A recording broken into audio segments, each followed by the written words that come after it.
What's up, guys? It's your man, Donovan Sharp, and welcome to this Friday Q&A. I'm doing a Friday live Q&A, and just kind of doing a week, just doing a sort of a week in review. Introduce myself to my new members, my new subscribers.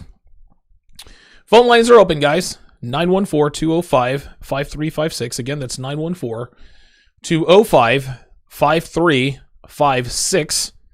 I'm taking, taking all questions, girls, game, finances, whatever the case may be. Give me a call. The reason I seem a little bit subdued right now is because I actually had a hell of a workout, man. My workout took it out of me today, and I absolutely did not expect it to take it. I mean, dude, holy shit, man! Like, I am absolutely, I am winded. I'm a lot more. I don't know. Maybe I pushed it a little harder than I normally do. I lifted a little heavier today than I normally did, so. That could be one of the reasons why I just feel, man, I am completely wiped out. But I try to do these Q&As about on a weekly basis, just to kind of talk to you guys. That's truthfully the thing that I love the most about doing what I do is talking to you guys. And plus, I'm going to make a few announcements. Just a few announcements as the show rolls along. Area codes 630 and 678. I see you guys in the queue. I'm going to get to you guys in just a short second. So the first thing I'll go ahead and let you guys know is SharpStream is now its own independent website. I remember when I made the announcement that, hey, you know what? Introducing SharpStream. This is going to be my own independent, private platform for streaming. And I'm getting all these emails. Donovan, I can't access SharpStream. Donovan, where is SharpStream? Well, I bought the domain, sharpstream.com, to point it directly to donovansharp.com, where I was going to stream SharpStream. But it appears that people were really expecting me to have like its own separate. Okay, so I did it. Well, actually, Devin did it. So what she did is she went in and she created SharpStream, the website. There's not much on it now. I think there's maybe three videos. But over the next few days, I'm gonna work on populating SharpStream, getting as much content on there as humanly possible, as well as streaming to SharpStream. So that's going to be, and I want it to look and feel like a YouTube. No, it's not going to be YouTube. I'm not going to have, total viewer counts or any of those bells and whistles like that. But SharpStream will be the place where you can go to watch my unfiltered, 100% red pill truth, swearing, cussing, saying all sorts of words that would get me banned off of YouTube otherwise. I'm also going to be compressing the videos. The Neg one says I can't view SharpStream on my computer from my work computer, NSFW, not safe for work. Yeah, well, I've gotten some emails from you guys, and thanks for the feedback, because I'm very, very new at this. I figured I'd just be able to host my own videos and throw them on up there and people be able to watch them, but apparently it's not that simple. Apparently the smaller the file, the easier they are to play. So from now on, I'm gonna be compressing my videos, and just to make sure that you guys can watch them, smoothly.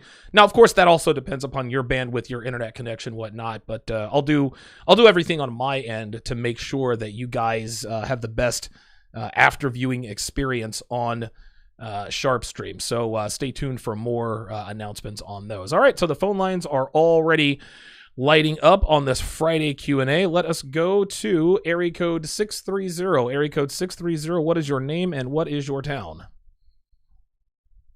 Hey, Donovan, how you doing? My name is Justin. I'm in Kill Stream, Illinois, just outside of Chicago. All right, Justin in Illinois, or Justin in Chicago. How you doing, man? Oh, doing pretty good. How about yourself? Doing good, doing good. Yeah, my I guess statement or question would be, when are women really going to realize that your own personal actions are going to dictate what happens to you in your life? Meaning, let's say you have woman A who can sleep around with dozens of men every weekend, and then a few years down the line, she can legitimately go off, find a guy and be happy with her life and put it behind her. Right. Woman B can do the same thing and she's miserable. Right. So the thing is, it's different mindsets for different people. Just because it turns out differently for this person or the same way doesn't mean it's going to turn out good or bad for you. Right, right. You know? But it seems like women don't understand, well, why don't I actually take personal accountability? I have over 30 forms of contraceptives. How do I keep getting pregnant by every guy I sleep with? But it's always the man's fault. Right. That doesn't make any sense. Well, I'll tell you why. If I had 35 ways to not be out of credit card debt, but I'm constantly getting in the credit card debt, whose fault is it? You know, it's interesting that you talk about credit card debt. There's actually an American Express commercial where there's a girl on the phone with American Express, and she's like, "What? I've been, American Express has approved me for a credit card."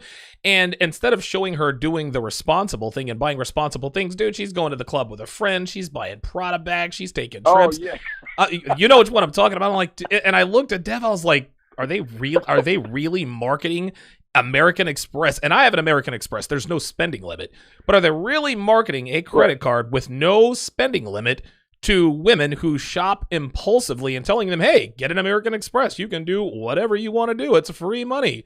I just thought that was interesting that you brought that up. Let me answer your question, though. The reason why, and I would actually tell you this. Let's take your example, woman A and woman B. Woman A sleeps around and, sleeps with a bunch of guys, ends up with a bunch of kids. She ends up single for the rest of her life. Woman B sleeps around. She also ends up with a bunch of kids, but then she ends up married. Now, woman A says to herself, okay, well, why didn't this work out like it did for woman B? Here's the thing, man. And Roosh has actually made this statement in the past. He says women will always win in the end. Women are always going to be rescued from their bad decisions. We can say whatever we want. These women, these banana gobblers who sleep around and jump into bed with men, he says eventually they're going to win. They're going to find someone to save them from their bad decisions and wife them up. He's 100% right. But here's where I diverge from that. And I think Roosh would agree with this. The problem is that the men who are available to these banana gobblers are not going to be, the men that are available to banana gobblers while they're still young and hot are not going to be the same men that are available to them when they're not so young and not so hot. So while woman B who slept around and still managed to get married, I can promise you she's not happy in her marriage because A, she slept around so much that she can't pair bond with anybody else, and B, she doesn't really love the guy she's with. Women like this only get married out of necessity. They don't really marry for love or really much of any. Not that women marry for love in general. A woman has to love and respect you. We get that. But, your resources have a lot to do with her decisions. The younger women are, the more impulsive. The younger women are, the less important your finances are to her. But then she starts to get a little bit older. Then your finances start to become a little bit more important. That's a subject for another day and time. But just because it appears to work out for certain women doesn't necessarily mean that it does. Dude, 11 times out of 10, irregardless of what happens to her after she sleeps around, whether she stays single or she gets married, they are always miserable, no matter what, whether they're married or not. Sleeping around is not good for women mentally. It's not good for them physically. It's not good for them spiritually. Justin in Chicago, I'll give you the last word. Oh, no, I agree with you 100%. It's like that difference between men to understand choices are going to affect you later in life. Right. Like you just said, yeah, a woman she can have a friend here or a guy she knows and goes, he's going places. He has a college degree or he has this wonderful career. He could be a good family man. There you go. And he's going to be there down the line. Yep. A guy can go, well, wait a minute. I can go this career path right now, or I can continue to be out in the clubs partying and drinking and waste my life away. Yep. Which seems to be the logical and better choice? Guys seem to make that logical and better choice. Women don't. Well, listen, and it's interesting because it's sort of a perfect storm, right? Women are not, and people like to say, and thanks for the call, Justin in Chicago. Justin made a very good point there. And I'm going to get to the super chats here in the 7. Michael 11, I see you have a couple of really good super chats I'm going to shout out here in just a second. 678-404-720-513 and 973. You guys are next up in the queue. He says that women don't make that logical choice. Now, of course, the standard response is that women are not logical creatures. Women are illogical creatures. No. On the contrary. Women are very capable of being logical. Women are very capable of being pragmatic. Women are very capable of being reasonable. But the younger and hotter they are, the more time they have, the less being reasonable or making the rational decision is a necessity. When a girl is young and hot and sleeping around, she can afford to be irrational. She can afford to live by the seat of her pants. She can afford to be irresponsible. She can afford to make bad decisions, right? And of course, our reasonableness, our rationale is what keeps us from making bad decisions. We still make bad decisions whether we're reasonable or not. But here's the second part of that. Women are the less reasonable sex, especially when they don't need to be, and they have more opportunities. So the answer to Justin's question, why don't women make the logical decision? Number one, because there are too many opportunities where they don't have to make that logical choice. And number two, women aren't logical when they're young. Again, the more a woman has in the way of the commodity of time, the less rational she has to be. The average 32-year-old woman with 2 kids is going to be a lot more pragmatic than the young, hot 22-year-old with no kids. That's just kind of how it goes. The more kids or the more years or both that you have, the more reasonable you have to become because you're making decisions for everybody now. All right, Michael 11 with the $5 super chat. He says, Donovan, hood rat, black women are responsible for 80% of most American women's bad behaviors today. Women have emulated them since the early 90s. I would 100% agree. He also sent in another $5 super chat. Says, too many simp black men out there backing black women even when they're wrong. I think black women are the real reason why we can't ever drop racism. You know, that is very, very interesting that you say that. O'Shea, I used to do shows with O'Shea, and and he and I had a falling out. I don't work with him, he doesn't work with me, whatever. But one thing, he every once in a while he would drop a little bit of a nugget of truth. And I remember one thing that he said: the two most racist groups of people in America are white men and black women. Now I could do a whole series. I could do a whole series on that. But he's 100% right. Black women, and it's interesting. And I actually wrote an article called 3 Reasons Why I Don't Blame Black Women for Being Angry. Listen, guys, black women are angry. They have reason to be. That being said, even though those reasons are legit, that's not my problem. I don't care. All I care about is myself. White men being angry. Are there angry white girls? Yeah, there's angry white girls, angry Hispanic girls. There's definitely angry Puerto Rican girls. Stay angry. Not my problem. I don't care. Black women are not my responsibility any more than I am their responsibility. But yeah, I mean, black women and black men seem to bring in the race card a lot in almost everything. And this whole Kobe Bryant thing, good God almighty. All right, so Modern Life Dating is in the chat. He says, Donovan is Black Jesus, worship him. That's funny. James Martinez wants to know what I did today. Yeah, dude, I did. Today I did deadlifts. I did pull-ups. I did all kinds of my workout actually is by Myron Gaines. My workout centered around deadlifts today. I don't know why. I'm starting to actually get a little bit more energy now. For whatever reason, doing the show gives me a little more energy, but I'll recover. I'll be all right. You know how that goes. All right, let us go back to the phone lines. Let us go to area code 678. Area code 678. You're on live with Donovan, name and town. Hey, it's Ifo from Atlanta. What's up, Ethel? Doing good. Will you date a biracial black woman if the mother is white? I mean, I would date any woman. Like, I would date any woman, black, white, Mexican, so long as she's kind, so long as she's feminine, so long as she's submissive. You see, my choice, and it's interesting. I always say this, and I really need to correct myself. I can't sit here and say that I don't date black women, because if the right woman, if she were feminine and beautiful and kind enough, I would date anybody. I would never look. Let's just say Stacey Dash in her prime, right? Let's just say that another Stacey Dash were to, or a Paula Patton, right? Or a Kerry Washington, or a Megan Good. Dude, these are smoke shows. If I were to meet one like that out on the street and I'm not in a relationship or anything of the sort, and they're kind and beautiful and docile and submissive, well, 100%. It wouldn't matter. Dude, it doesn't matter to me what color your parents are. If you act like a feminine woman, then I'm interested. Then, of course, all the other ancillary things go. What about you? Do you have, like, racial preferences in terms of who you date and who you won't? Or do you just have hard parameters? How about for light-skinned girls? Okay. So you like light-skinned girls? Yeah. Okay, yeah, that's just a preference. Some guys like light-skinned girls, some guys like dark-skinned girls. That's just how it is. And Athlete Atlanta, I appreciate the call.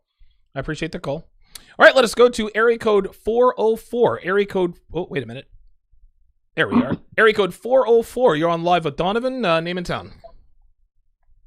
Hey, what's going on, Donovan? Hey, what's up, man? How you doing? Georgia. One more time. Pretty good. How about you? This is Spencer calling from Georgia. Okay, Spencer in Georgia. Gotcha. Okay, what's on your mind, Spence? Yeah, so my question is about game. Okay. One thing that I've noticed is when I approach, I start getting the IOIs and I mean a complete stranger. Mm-hmm. And I get the IOIs. It's obviously very easy to talk to them. But whenever I get that sort of woman that I approach and there's a little bit of pushback, I sort of crumble. I don't know what to call it, but everything kind of goes out the window, and I want to be able to, like, push through that. Like, I've seen guys approach, and they get that sort of negative beginning to the conversation, and they sort of push through it. Yeah, I'm just not sure how to do that. No, I got you. What you're describing to me is a shit test. That is a shit test. So a shit test is a woman's way of finding out if you are the man you're presenting yourself to be. A woman will shit test you when you approach her to make sure obviously to make sure that you're not just going to give up, right? Because if a woman sees, so for example, you walk up to a woman, "Hi, I'm Donovan. Donovan, I got a boyfriend." Oh, well, that's a good thing because I don't have a boyfriend. "Hi, I'm Donovan." Or something to the effect of, "Hi, I'm Donovan," and she says, "I'm sorry, I don't date black guys." Well, you know what? Neither do I. We already have something in common. Let's have a seat and talk. So what they do there, and a lot of times, Spencer, what they're telling you is true. Hey, listen, I have a boyfriend, but if you come back with a witty retort, if you show her that it doesn't bother you in the least, when she wasn't attracted to you when you approached, she's like, okay, like no one's ever said that to me before, then she might actually give you some play. So give me an example of the kind of pushback or shit testing that you're getting really quickly. Big shout out goes to Joe Fuqua. Fuqua. He is the newest TSR member. He said that he had called. So appreciate Joe for becoming a member of TSR Towers. He now has chat privileges. Okay, very good. So go ahead and give me an example, Spencer, in terms of what you're encountering with women. Yeah, so last night, for example, I approached this chick, and I was talking to her for a little bit. And I could just kind of tell her answers were kind of half-assed, and she wasn't interested in the conversation. Her facial expressions, they weren't that positive. Mm-hmm. And this is, I was obviously able to brush this off. This wasn't a big deal. But I was just thinking about it today, and I sort of realized that I just sort of, I don't know, I just kind of gave up. So she didn't look interested? I wasn't getting the IOIs. Okay, well, let me ask you another question. What kind of IOIs are you getting? For example, last night, she just did not look interested in the conversation. She was sort of looking around. That's not an IOI. That's not an indicator of interest. Yeah, no. I'm saying a lack of IOI. Lack of IOIs. Yeah, like listen, if you're if you're talking to a woman and she's looking around and not interested in the conversation, she's not interested in you. That's just listen. And here's another thing you have to understand, Spence, is you're going to fail a lot more than you succeed when you're in the field. I don't know how long you've listened to me, dude. I have slept with scores of chicks, dude. Like I don't even count. Right? I lost count long time ago. But for every story of success that I tell you guys here on the air, dude, there are 25 other failures. Dude, I might actually do a podcast series, the worst fails in, Donovan Sharp's pickup career. That's just kind of how that goes, man. So to be able to push through that, what you need to do is you need to Google shit test answer, shit test efficiency. I actually have in my course How to Master the Game, how to overcome shit tests, what kind of shit tests girls throw at you, and how to overcome them. What this does, and again, no two shit tests are the same, but when you become proficient enough at handling shit tests, then you can handle shit tests whether you've heard of them or not. And really to sort of wrap this up here, is what you have to understand is that shit tests or that negativity, the earlier it comes, the less interested she is. So I'll give you an example. Let's say you walk up on a girl, you're having a conversation. Hi, I'm Donovan. Hi, I'm Heather. You guys are having a conversation. Finally, you go for the number close. Hey, you know what, Heather? You seem cool. Here, put your number in my phone. We'll hang out sometime. Ooh, I have a boyfriend. Right? Now, she waited for 15 minutes before she decided to tell you she had a boyfriend. Why didn't she tell you the first 15 minutes, right? Now, here's the thing. She might actually have a boyfriend, or she might be shit testing you, or both. Maybe she's thinking, you know what? I really want to fuck this guy, but let's see if he can push through. Let's see what he does when I tell him that I have a boyfriend. I have a boyfriend. I have a boyfriend. Oh, well, thankfully for him, thankfully for him, he's not invited. Or great, listen, he can be around to buy shit for you when you're not spending time with me. Though these are the kinds of things that'll sort of pop into your head. Shit test efficiency is just giving yourself permission to give the answers that you would give a woman in a social setting. Just being unafraid. I'll give you the last word, Spence. No, you're absolutely right, and I actually didn't think of things like that. Like I said, I'm a pretty young guy. I'm still getting over some of my approach anxiety. Sure. But I'm definitely going to have to look into what you said. But thank you for your advice. Not a problem, man. Show. Keep it up, man. All right, thanks, Spence. Yeah, it takes practice. It takes very, very, very practice. It takes it takes a lot of practice. One thing I tell guys how to get over approach anxiety is to go out and purposely fail with 100 women. Go out and approach 10 girls a day for 10 days with the intent of failing with them. That way, when you go and approach girl number 101, dude, you will have blown out, rejected, turned down by 100 other girls. So now you're impervious to rejection. And it's not approach anxiety, it's rejection anxiety, right? Because if every girl that you approached gave you her phone number, you wouldn't be anxious about approaching. No, it's not approach anxiety, it's just anxiety of being rejected. Perfectly normal, perfectly natural. But like anything in life, if you want to get over something, you need to put yourself in that situation. Major League Baseball players don't just wake up and know how to hit a 97-mile-an-hour fastball. No, it takes practice. First, they learn to hit a fastball as a kid, then as a teenager, and then finally as an adult. You have to crawl before you can walk. Go out and fail with as many women as humanly possible.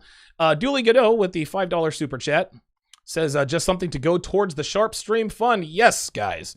Absolutely. Listen, running your own platform is not cheap. I used up all my bandwidth in my plan the very first week, so I've had to get on a better plan, that gives me more. But yeah, listen, support the stream.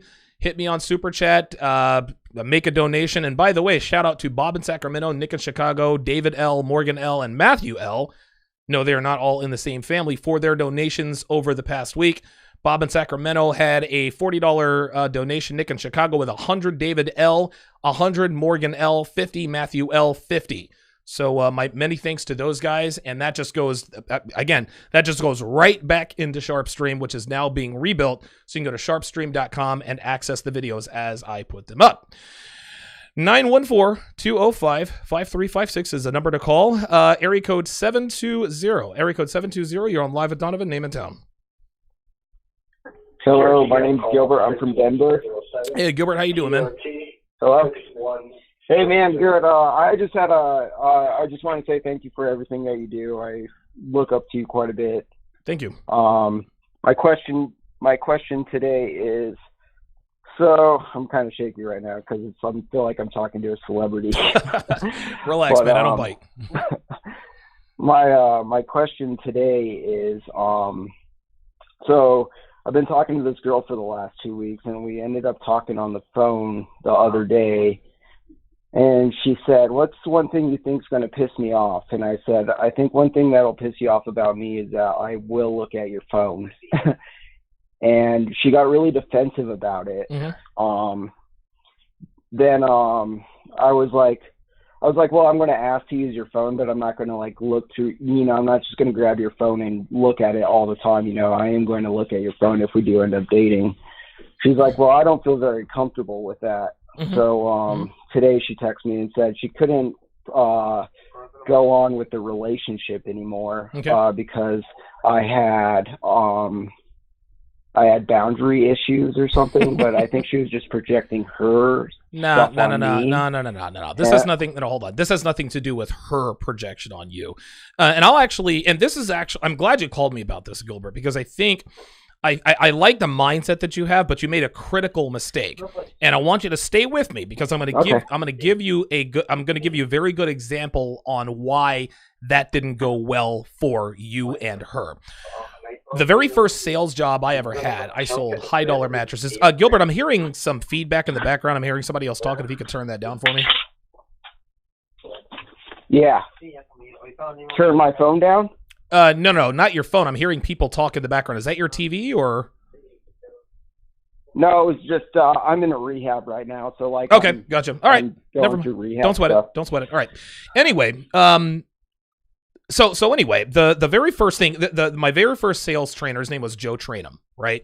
And what he used to tell me is that, hey, listen, the reason why people don't buy, the reason why they're not going to buy a $5,000 mattress is because they don't have enough information, right? And I didn't really know what he meant until I got out into the sales floor. So my second or third customer comes along. Hello, Mr. and Mrs. Smith. I'm Donovan. This is the Silver Dream sort of mattress, blah, blah, blah, blah, blah. So I talk about it for maybe a minute and a half or so.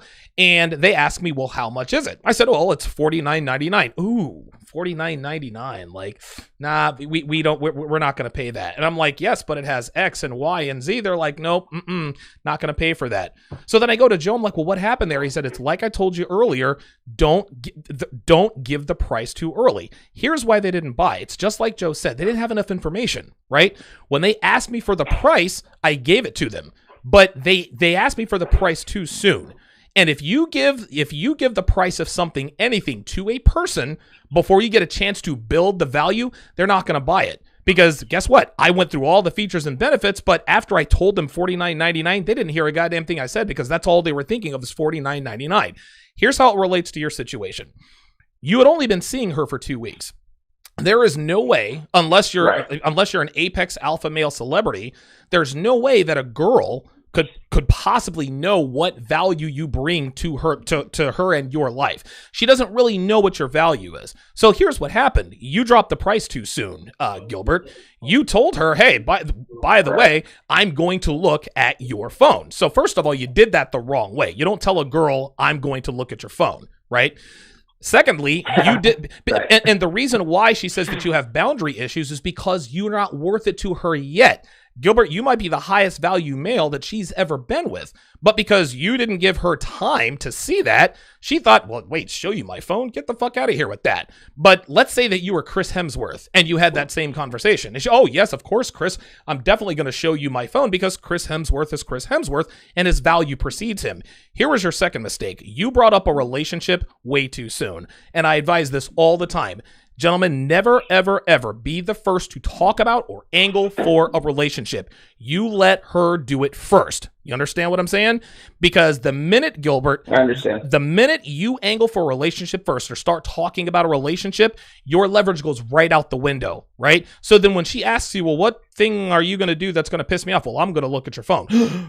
No, I can't believe you. No, there's no way. Like, no, you can't look at my phone, blah, blah, blah, blah, blah. Well, you brought it up, Gilbert. You understand what I'm saying? So the way you work it is this. Do not start talking relationship with a girl unless she brings it up first. And here's how that goes. You're dating a girl for about a month, Okay. usually about a month to maybe the 5 or 6 week mark. If you're fucking a girl, that's when she's gonna try the, hey, should we try a relationship? Let's, where are we? How serious are you? Blah, blah, blah, blah, blah. This is what you do. You say, wait, you're talking relationship? Well, yeah, you don't want to be in a relationship with me. Well, why not? I'm a very, very, very difficult person to be with. It is very, very hard to be in a relationship with me. Really? Well, why is that? Listen, I like you. You like me. Let's just keep things the way. No. I really, really want to know. You really want to know what it's going to be like to be in a relationship with me? Well, yeah. Okay. Unlock your phone and hand it to me right now. Right? Now, by this time, you're going to get a very different reaction. Your value is high enough such that she feels like it is worth it to be in a relationship with you. So when you tell her to unlock your phone and give it to you now, you're doing two things. Number one, you're letting her know if you're going to be in a relationship with me, you are going to have to give up all autonomy and show me your phone anytime I want it. You didn't have to say it. You just said, you want to know what it's going to be like to be in a relationship with me? Unlock your phone and hand it to me right now. So now she knows. That's the first thing you did. The second thing you did is you shocked her, right? Again, if she thinks you're worth it enough to be in a relationship with, she's not just going to all of a sudden be like, well, no, I'm not going to do that. Why would she do that? She just said she wanted to be in a relationship with you. So here's where this circles back to what I was talking about with the sales thing. You have had a month and a half to give her all the features and benefits of being in a relationship with you. You're not going to tell her the price. You're going to make her ask for the price. Don't sell the mattress to the customer and at the end, okay, well, the price is $5,000. No, you go through all the features and benefits. Okay, well, do you guys have any other questions? Well, yeah. Well, what questions are those? Well, how much is it? Right? When a customer asks you, well, how much is it? Right. That means they're interested. I have heard enough. I want to know how much this is going to cost me. You don't say, would you like to know the price? Okay, yeah, go ahead. $5,000. Oh my God. No, you wait until they are good and ready. You never bring it up. You wait for the customer to ask the question first. When they ask it, that's when you give the price. Well, how much is the bed? Well, it's $49.99. Ooh, $49.99. Now they're not having that. It's not really a shock at that point because they're like, okay, that's a little more than we wanted to spend, but it does have a layer of memory foam. It has individually wrapped coils. It comes with a 10-year warranty, blah, blah, blah, blah, blah. Okay. $49.99, you got yourself a deal.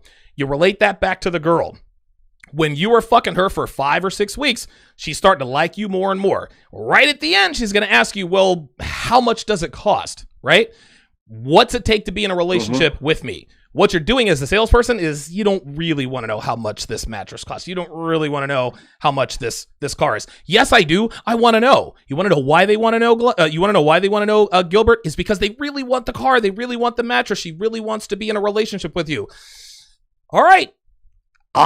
You really want to know? You really want to know the price? Well, yeah, I really want to know the price. Unlock your phone and hand it to me right now. At that point, Gilbert, she has a choice to make. She can either do what it takes to be in a relationship with you, or she can't. Either way, you're in the clear. If she says, well, no, I don't want to do that, there's no reaction from you. Okay, well, all right, cool. We'll just keep things the way they are. And that's that. So I said all that to say this is a very long and drawn out way of saying this is never angle for a relationship first, number one. Number two, don't tell a girl what you're going to do. Show her. Don't tell her, well, if we're in a relationship, I'm going to ask for your phone. You wait for her to ask you for a relationship, and then you take it. No, I don't want a relationship with you.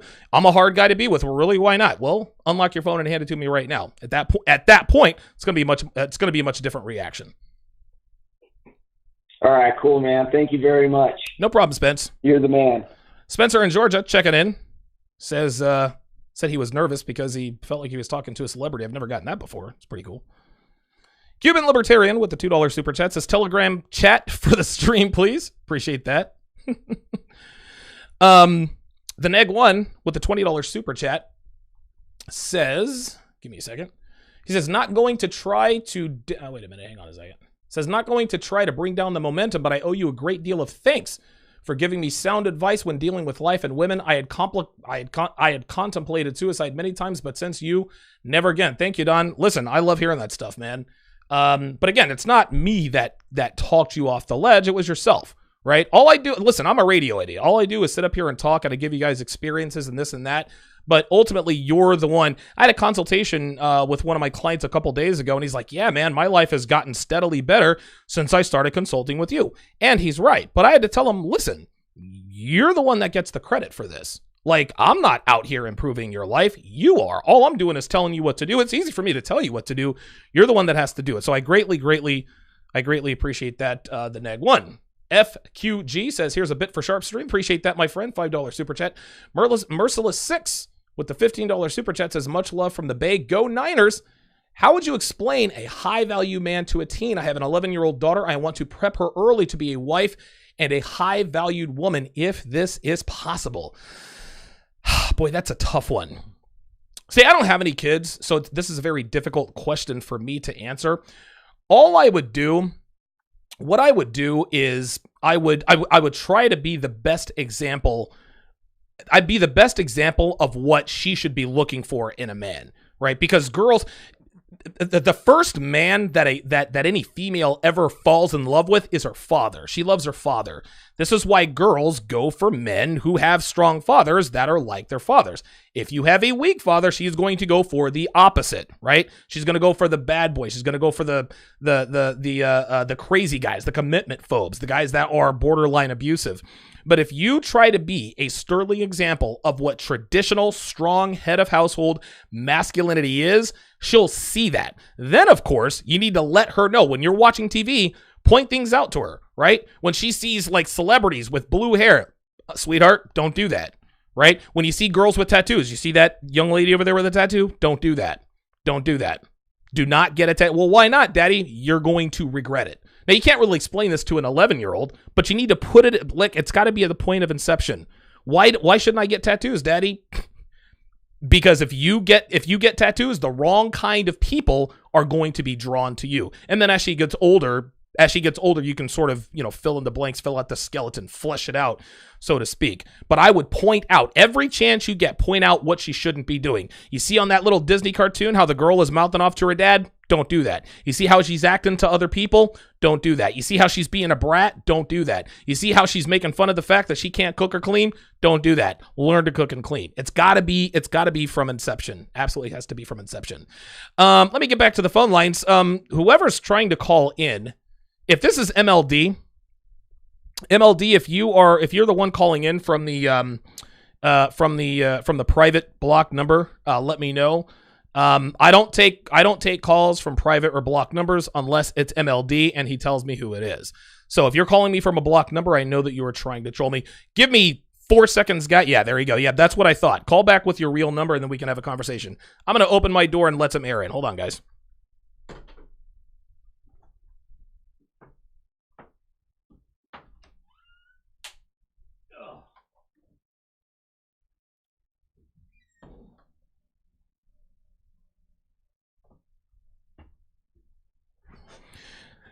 Much better.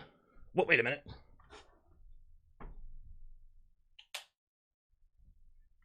Oh, of course, my cat. Right on cue. Yeah, I have a lot of, there we go. I have a lot of equipment in here. I've got 1, 2, 3, 4, 5, 6, 7 screens. And all this stuff gets very, very hot. So I've got to, let a little bit of air in. 330 people watching. Please like, comment, and subscribe. Let us go back to the phone lines. Let's go to area code 973. Area code 973. You're on live at Donovan. Name and town, please. Hey, Greg. Hey, Greg, what's up, man? From the Danger Zone, New York. Hey, good stuff. Greg in New York. How you doing, man? Good, man. Good. So I just went to Columbia University today. Bad idea, but it was actually a good idea because I was actually going there for orientation training for a new job that I got. Okay. Met a woman actually, and not the one, but a woman. Just and it was weird because when I was talking to her, she was like, I think she was shit tested because it sounds like she shit tests almost every man that comes in the room, and she just said, looking? I was making sure that I wasn't bringing enough energy in the room because I was talking to my ex. I was like, oh no, I wasn't here. And, she was giving me a lot of shit tests, and she was bantering about, like, energies and stuff like that, about her, degree and stuff like that. And is it weird that I mean she looks good, don't get me wrong, but I was like kind of looking the other way, like my eyes were darting other places because like is that kind of weird, No, that's not weird at all. Listen, good-looking girls are going to shit test a lot more than not so good-looking girls, right? See, because again, good-looking girls have, they have men talking to them all the time. They don't necessarily. Now, here's the thing. I want to make this distinction here, Greg, because I think you've heard me talk about this before. Good-looking girls get more men talking to them, but they don't get men hitting on them. If 10 men talk to a solid 9 or a 10, maybe one of them is actually going to try to hit on her. Maybe one is going to try to sexually escalate. Men will talk to her all day long, but they'll be very benign. Talk about the weather, sports, the news, Donald Trump, this and that and the other, but they won't really move in for the kill. So, what's the boyfriend situation like? Like that's just that's just how it is. Now, because of that, and surprising. Go ahead. Oh. So, and what was surprising enough, she was shit testing me all 9 yards. I was like, this and that. So then she asked me about her age. I said, I don't know your age, but she gave me like I get carded. And I said, I don't get carded because, I just don't get carded. Right. And she's like, well, try to guess my age. I was like, I don't know. I don't know. I don't know. And she's like, I'm 32. I said, 32. No, listen, hold on. Hang on a second. No. Oh, wait, you said you didn't think that at all? What was that? You said 32. You didn't think that at all? No, I didn't say that. Yeah. Okay. Here's how you get over that shit test. This is funny. How old do you think I am? Right? Always give her a number a lot older. So she's 32, right? Let's say she actually looked 30 years old. So how old do I look? Yeah. Kind of survey her. I don't know. I would say, 37, 38? Oh my God. Now, see, she knows that you're not putting her on a pedestal. You are telling her that she looks older than she actually looks. Dude, when a woman asks you how old do I look, it's all, dude. It's a 3-1 fast. It's a 3-0 fastball coming right down the middle. You're sitting dead red. They're going to throw her right down the middle. How old do I look? Always add 10 years. If she looks 28, tell her she looks 38. Oh my God, are you serious? Well, you asked, I answered. That's how that works. But see, when a girl says, how old do I look?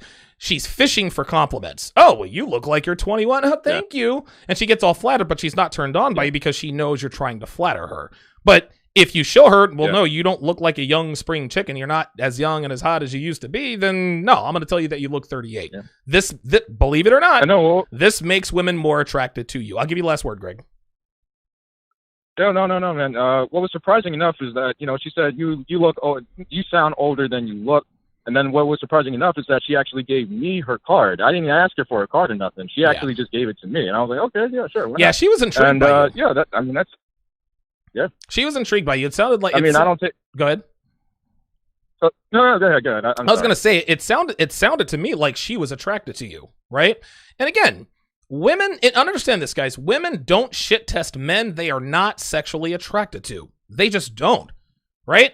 Like, why would a woman ask a fat slob with, freckles and a red afro who doesn't take care of himself, how old do I look? She doesn't give a shit how old he thinks she looks. No, she cares how old the attractive guy thinks she looks. So again, remember, guys, women never shit test men they are not sexually attracted to. Big thanks goes out to Andrew Clark, who says, dope show, Don. I appreciate that. All right, let us go back to the phone line and go to Eric. Oh, so here's who I've got coming up next in this order. 714, you're next, followed by 816, followed by 347, followed by 470, followed by 630. It's going to be in that order. So, somebody just dropped off because I'm not going to answer them next. God, you guys are some impatient fuckers, aren't you? Big thanks goes out to Andreas P.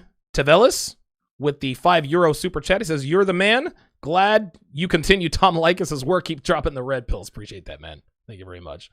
All right, let's go to area code 714. Area code 714, you're on live at Donovan. Name and town. Hey, Donovan. My name is Sean, town Los Angeles. All right, what's up, Sean? How you doing? How's it going? So I'm currently dealing with a particular situation with a old fling, I guess. Basically, I met this girl back in college. I'm 31 right now, and I never really dated her. I really wanted to be in a relationship with her, but she would never like commit to me. I was having like were you sleeping with her? But so you weren't sleeping with her in college? With her. Oh, you were? I was sleeping with her. Oh, okay. I was sleeping with her. All right. But she would like never commit to me. It was almost I felt like she was always looking for like the bigger, better deal. Of course. In a sense. Yeah. So, I kind of pushed for the relationship back in my simpish days, and then I felt like she was basically setting me up for like the fall guy, because she had asked me once whether I was willing to be a single father, and I said no to her. I was like, no, I don't want to be with a woman with kids, and she got visibly upset. Good. Then I was getting like the feeling where she saw me as a guy who, after she dated all these other guys, and then she'd like, if they didn't work out, she could come back to me. There you go. I was in agreement with that, so I was like, you know what? I'm just gonna move on. I just started focusing on myself. Got a big job in corporate finance. Just bought a house in Orange County, and now I'm doing really well for myself. And this girl is trying to come back into the picture. You know what I mean? Yeah. So it's like, and she doesn't want to bring up old things, and I don't know how to handle it. How old are you? How old is she? I'm 31. She's 30. Yeah, right. So I'm going to get to your question in just a minute. The reason why she didn't commit to you when you were fucking her in college is because she was still young and hot, right? She had a lot of options, and girls do this all the time. Girls, again, who are raised in this culture, she knows she has time. She doesn't want to settle down. Is he the best I can do? I got to see if he's the best I can do. This is what they do. Even if she thinks that, she'll think that there is somebody better because she has youth and she has time. But now that she's 30 years old, she's probably popped out a couple of kids. Now she wants to come back. So the reason why she didn't, and here's the thing, there was never going to be a commitment. You kept trying to push for commitment, and of course you now know that's a mistake. But even if you hadn't pushed for commitment, you definitely, absolutely, she would never have tried to push for commitment because she was entertaining too many guys. So what was your question? What exactly are you having problems with as far as this girl is concerned? So now, like, she doesn't have any kids. And my thing is, like, knowing the backstory in regards to her not being interested in being with me when we were both younger, in our 20s, it's like, why do I want to give myself to you now that I'm making six figures and I'm doing well for myself? And she's not on the same financial level as me. No, so being with me now compared to back then would be an upgrade for her. You know what I mean? Like, she's working some minimum wage job, and not, I'm like, so I'm making like 4 or 5 times more than what she's making. Sure. So it's like, and I realized that, like, well, if you didn't like me back then, like, what's the difference now? Oh, no, don't do that. Caller, no, Sean, listen, man, don't do that, right? Of course. So let me answer that question. If you didn't like me then now, if you didn't like me back then, well, what's the difference now? Well, the difference is she's older, which means she has less time. Okay, that's the first thing. Number 2, you're older, which means you have more experience, right? Again, the arc of a woman, the arc of male and female sexual attraction, they're almost inverse to one another. And Rollo actually has a chart that shows the arc, and I think right around 26, 27, 28, they're at the same sexual level. I don't know that I agree with that part, but when you are 31 years old, you are at the dawn of your sexual prime. Okay, Sean, you as a 31-year-old male is the equivalent of an 18-year-old female, right? At 18 years old, that is the dawn of a female sexual prime. She's about to go into her prime fertile years. Everybody wants her. Well, now that you are at the dawn of your sexual prime, everybody's going to want you. So at 31 years old, you have far more value than she does at 30 years old. So my advice to you is this. Don't commit to her. Just fuck her. Okay? Just fuck her. That's all you do. Don't commit to her. Don't get into a relationship with her. The air. I'm texting Devin. She doesn't know I'm on the air. Jesus fucking Christ. Do not commit to her. Fuck her. Listen, do not commit to her, Sean. Don't commit to her. Yeah. Use her as a side bitch. Listen, get a main chick, fuck her and somebody else. Do not start fucking this girl if you are not fucking somebody else. You understand? Start fucking one girl before you start fucking this old college flame, because the more girls you're fucking, right, the less likely you are to catch feelings for somebody that you previously had feelings for. Just understand how many, dude, can you imagine how many men she slept with to this point? You probably can't. That's what you need to think about. Right. Right. And then she was always the kind of chick who would, like, studied abroad. And then, like, me knowing my red pill now, I know, like, okay, you can go in and study abroad means that you fuck with so many guys. Oh, dude, she went, dude, like, she jumped on, bro, she jumped on the European carousel, man. She's banged Portuguese guys, Spanish guys. She banged Fernando, Rodrigo, Pasha. Right. Yeah, dude, she's been rode hard and put away wet. And she gave you a clue back then. She gave you, thanks for the call, Sean. She gave him a clue. Are you interested in being my golden parachute guy? Well, here we are. She has hit the wall, and now she's reaching out to him. Only use her for sex. That is my advice to you. Let us go to area code 816. Area code 816, you're on live with Donovan. Name and town. Hey, Donovan, it's Tony from KC. Tony from KC. How you doing, man? Your Chiefs are in the bowl, man. Yes, sir. Yes, sir, man. We're going to take it all the way, man. I've been having dreams of red and white diamonds, man. But, hey, both teams got red and white, so I don't know, man. We'll see what happens, man. We'll see I don't what know. happens. But, man, So Donovan, I have a treat for you, man. What you got? Last night, I was watching this movie on this black channel, and the movie was called Temptation. Oh, I've seen it. Confessions of a Marriage Counselor. Whoa, I haven't seen that. Hello? I have not seen that. I thought I saw a have movie you seen called. that? No, I thought the movie was just called Temptation, but I don't think. Well, who's in it? Tell me about it. Oh man, Donovan, this is if you were to, I would pay for you to break this movie down. You would wake up millions of young men if you broke this movie down. This movie shows the true nature of women 100%. It has Kim Kardashian in it. It has Jesse Smollett, that guy who faked Jesse. Being robbed in Chicago. His sister is the star of the movie. That's the light-skinned girl that was in Roll Bounce. You remember that? You remember that girl? Yes. Wow, that's right. Yes, Donovan. Yes, it was her. She's the main character, and it has Vanessa Williams. Vanessa Williams runs this. It's like a marriage counselor where they hook up rich people. It's like a rich people dating match service. And Jesse Smollett's sister, who's the main character, she's a 26-year-old Christian woman who's been married to the same guy that she met when she was a child for 12 years. She's been married. She was a virgin when she met him. Okay. Wow. And they've been married for 12 years. This man is a pharmacist. You would kind of describe him as like as a lame, as like a responsible lame. Like black women would classify him as a lame. As a lame, yes. But he treats her good. He's responsible. He's like Carlton or Urkel. And so anyway, yes. So Vanessa Williams, her boss, who's the owner of the company, introduces her to this rich black guy. He's like the third richest tech. He's like the Black Zuckerberg. He's a Black Zuckerberg. He's Blackerberg. And he's looking for a wife. Yep, he's looking for a wife. And Vanessa Williams assigns Jesse Smollett's sister to help him find a wife. Well, anyway, I don't want to ruin the movie for the listeners. Or I'm gonna check it out. I really want you to watch this. I'm gonna check it out, give man. you the quick rundown. Yep. And so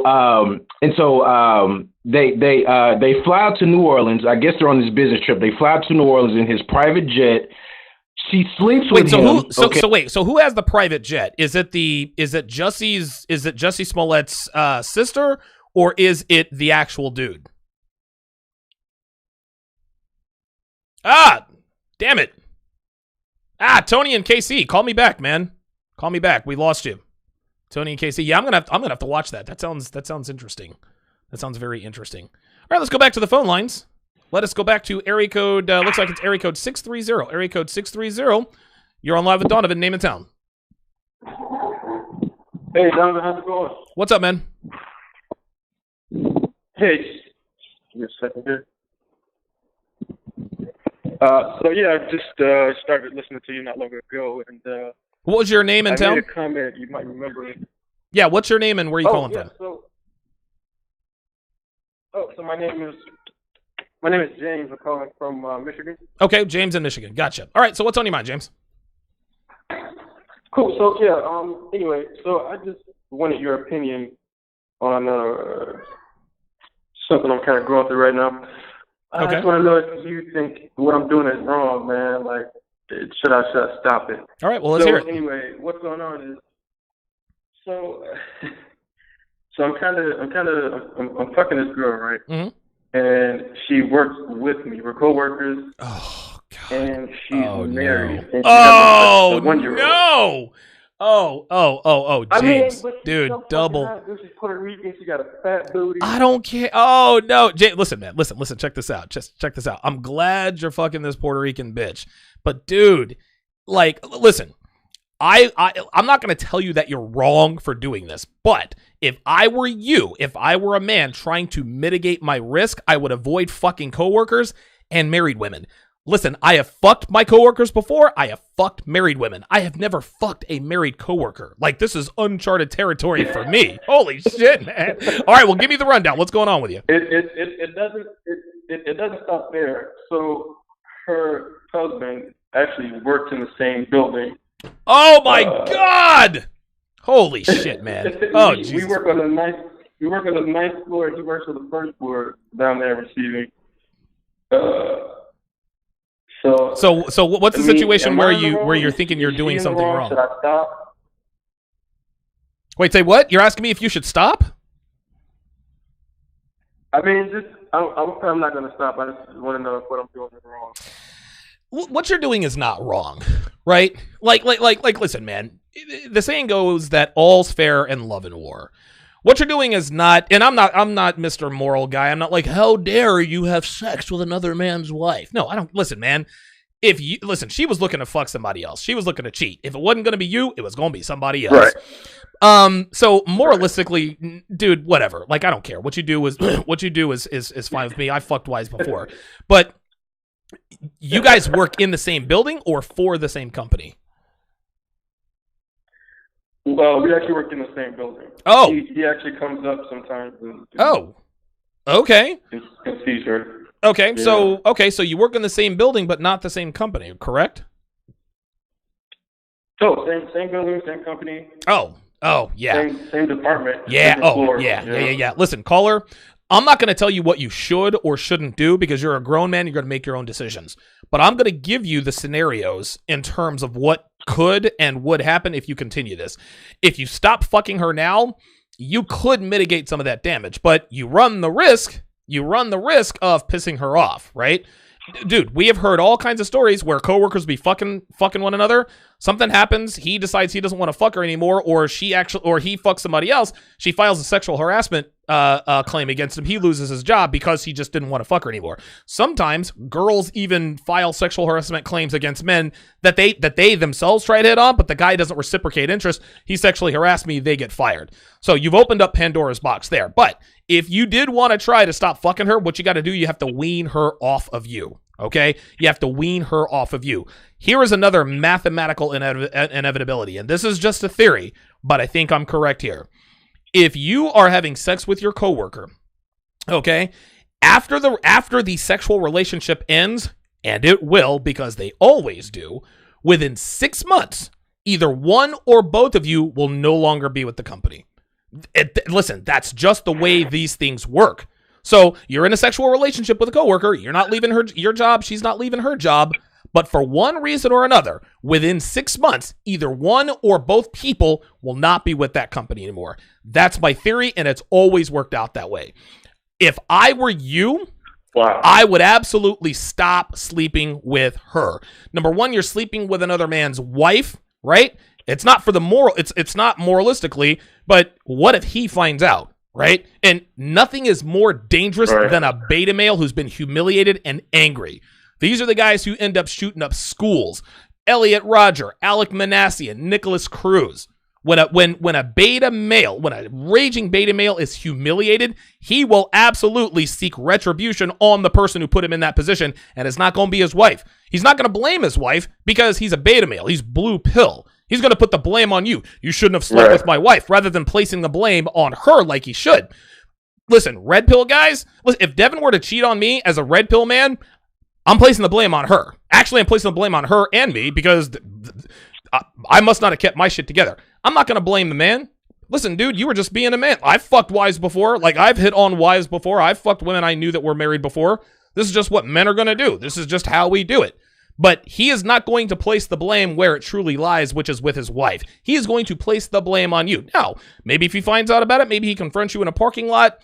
It's benign. Nothing happens, right? But women don't cheat on their husbands with men who couldn't kick her husband's ass, right? Like when a woman cheats on a man, the guy she's cheating with can always kick her husband's ass, right? And so the husband wants to do damage to you, but he knows he can't kick your ass. So what do you think he's going to do? That's right. He's going to grab a gun, right? Like, listen, I'm not trying to put the worst case scenarios in your mind, but this is how these things happen. I'll give you the last word. Okay, so just want to make one statement and then I have a question for you, then I'll get out of here. All right. So the statement I have to make. So when you said that she might get upset that if she finds out that I'm having sex with someone else, actually, I fucked her this morning at work, and then I told her that I actually have plans with another girl at a hotel tonight, and she was turned on by that and said, "Oh, you had me in the morning, and you're gonna have some more at night." That's pretty attractive, or something like that. Yeah, she said. Yeah. Again, you're pre-selected. That's what it is. Oh, he's having sex with me, and the fact that he has plans with another female later on solidifies my decision. Again, women don't want men that other women don't want, right? Even when a woman finds out that you cheated on her, whether it's your wife or girlfriend, okay, she's sad, she's hurt, she didn't want it to happen, but deep down inside, she becomes more attracted to you because she knows that other women are attracted to you. That's just how that is. So you got lucky. Okay. Last question here. Is she wrong for what she's doing if she's not being satisfied at home?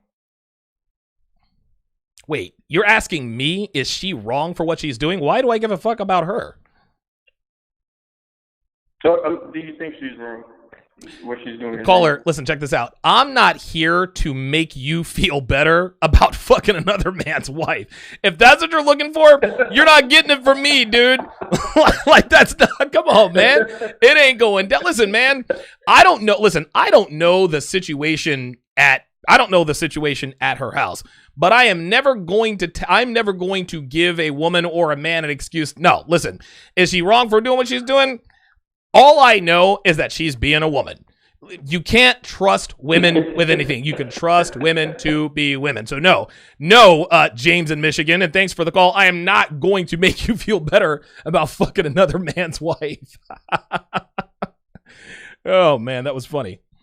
Tremaine Jordan with the $5 super chat says, leave her alone. Jealousy is as cruel as the grave. Truer words never spoken.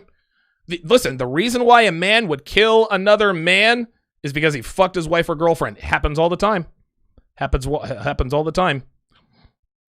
New York's Ninth Wonder says, wrong question caller. Whiskey to Don is in the house. Just signed up to be a part of the TSR Mod Squad. Let us go back to the phone lines. Let us go to area code 678. Area code 678. You're on Live with Donovan. What is your name and your town? Hi, Donovan. I'm Samantha from Atlanta. Samantha I don't know if from women Atlanta? are allowed to speak here. Go ahead, Samantha in Atlanta. Hello? Yeah, go ahead. So, I'm calling about Kobe Bryant. Mm-hmm. I did catch your a little bit of your live earlier this week, and so I'm glad you opened the lines about this. And one thing I want to say is that I tend to follow like the divested community, the divested Black women community. And something that has really struck me, something I've realized is that like if Black women are truly going to be divested, then they need to learn to become raceless. And that includes not giving a damn who a Black man is married to or, who he's fucking. And I think that though there are a lot of Black women who realize that, they have other options other than just staying either with Black men or even in a class sort of like a ghetto, low class situation. Yeah. I'm not interchanging Black men and ghetto at all or anything. They haven't truly broken the trauma bonds that are connected with being a Black woman in the U.S. For example, I can remember being young, and it was Black women who told me first that Black women aren't good enough for Kobe Bryant. And that's something that I think a lot of Black women won't admit to. A lot of the insecurity that we have was first spoken by Black people, and then on top of that, Black women themselves. Right. And one thing I have really learned concerning Black men who interracially date is usually two things. One, I do, based on who they were willing to date me. Or two, quite simply, they were out of my league. And I don't think that the men that were out of my league were discriminatory towards black women at all. It's just that they too realized their own options. Yeah. So I do want to say rest in peace to Kobe Bryant. I hope that his spirit forgives me for having those issues with him when I was a younger girl, being told those things. But I respect the man for who he was and who he was, and I think that to the divested Black women who are listening, if they're listening, we just need to become truly raceless. Like, if you are going to step away from the Black community, you have to learn also to just be raceless and not care about who a Black man is with, and that is truly, how you become divested. Okay, good stuff. Get with. Yep, cut her off. Yep, thanks for the call. No, I gotta admit, I had to Google what the word divested mean. I've never heard of that before. But look, believe it or not, she's actually right. She's right. Black women need to quit, and the reason why Black women are the reason they are so worried about who Black men are dating is because we're their only option, right? And listen, I say this all the time. Listen, I don't make the rules. All I can do is speak the facts. There was a study that says that on dating apps, Black women were the least preferred. And I'm thinking to myself, well, dude, you didn't need a study to tell me that, but this is what it is. Black women are almost nobody's type. Now, they can certainly give themselves more options, right? But to keep it all the way real, I think something like 95 to 96% of Black men in relationships are in relationships with Black women. But the reason why they're all up in arms about who Kobe dates is because Kobe's not in the bottom 96%. He's in the top 4 or 5%. But yeah, the caller makes a good point. Listen, on the man side too, there are a lot of dudes out here who are worried about who Black women are dating. It's almost the same thing, right? Like, if you're worried about who Black women are dating, that means that you don't know what your options are.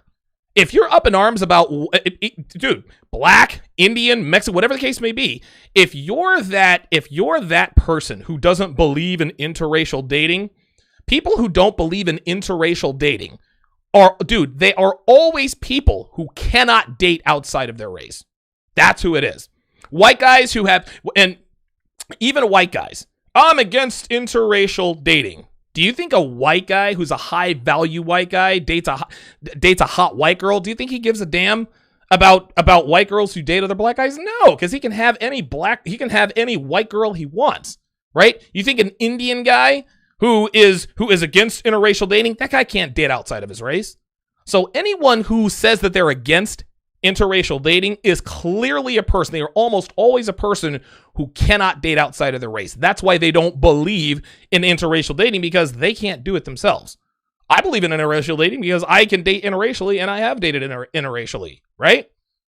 High value white guys who can date anybody they want, they don't care about who's dating who. No, it's always Hillbilly Jim and Cooter and Mudflap live out in Jesper, Georgia. Man, I can't stand it when our women are dating these niggers. Well, look at him, dude. You got 3 teeth in your head and 2 of them in your pocket. Of course you're against interracial dating. That's less women for you. Any man or woman, regardless of race, who is against interracial dating is a person who cannot date outside of his or her race. If you are a Black man and you are against interracial dating, this means you can't date interracially. If you are a woman, if you are a Black woman and you are against interracial dating, you cannot date outside of your race. If you are a Mexican man and you don't believe in interracial dating, you are a man who cannot date interracially. All right. Ace and Spades, welcome to the chat privileges. Got a new TSR Towers newest member. Afian Fada with 200 SEKs says big thanks from Feminazi Sweden. Appreciate that. 9142.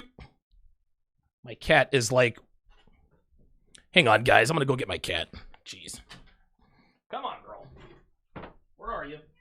Come on. Yes. Come on. Get in here. Come on. Get in here. Oh, fine. Fuck off. Damn it. Got too many fucking animals in here. Jesus. Oh, for fuck's sake. This is why I close my door, guys. Because I have too many Dude, you can tell Devin and I don't have kids. We have too many fucking animals. Jesus Christ. All right, guys. I'm going to keep the stream going for about a half an hour more. I've got a consultation coming up at 5 o'clock. Let us go back to the phone lines. Let us go to area code 484. Area code 484. You're on live at Donovan. And give me your name and where you're calling from. What's up, Donovan? This is Chris. I'm a stone's throw from TSR Towers in Coatesville, Pennsylvania. Represent. I just want to say I love your show. You keep it all the way around real. And I ever since I found you, I love it.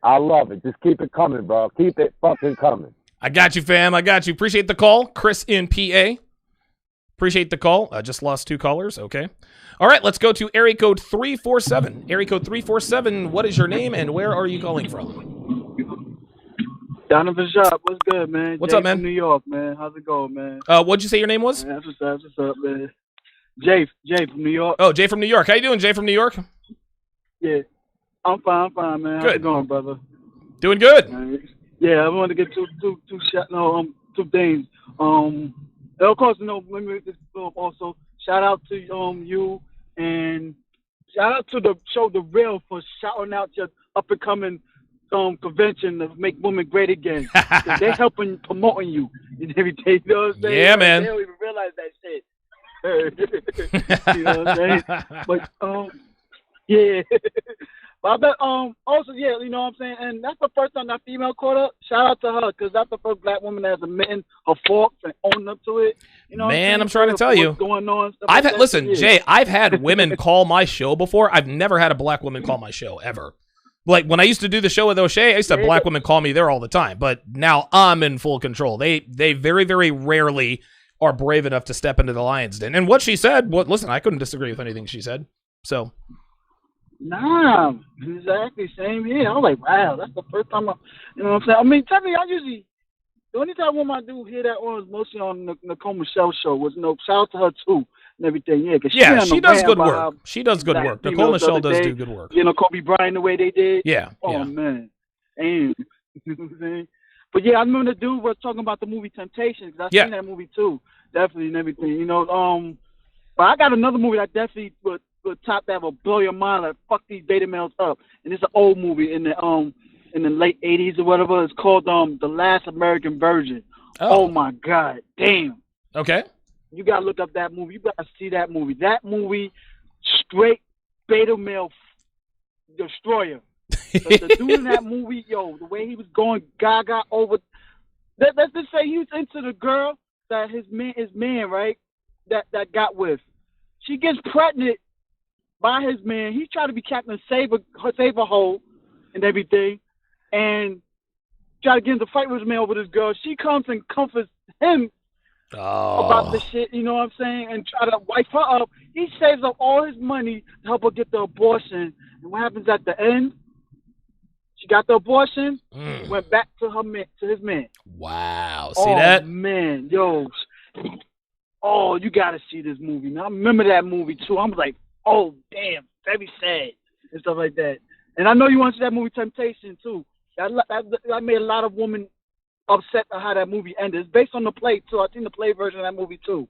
So they say, technically, at the end, the girl wound up with HIV and shit like that. Oh, and the husband, yeah. You know, Yeah. And the dude is working at the pharmacy, right?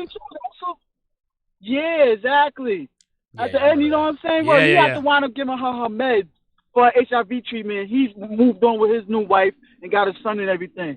I remember in the beginning of that movie, there's an older version of that girl that's playing her that tell the other girl in the parent counseling session about the grasses ain't always green on the other side and everything. I know you might be feeling sick of your husband, but that's when she's telling her story, and that's when it goes off to the whole story of what happened to her. Good stuff, man. Yo, man. It's well, like one of those movies that, you know what, life lesson type movie. Well, thanks for the call, Jay. The Last American Virgin.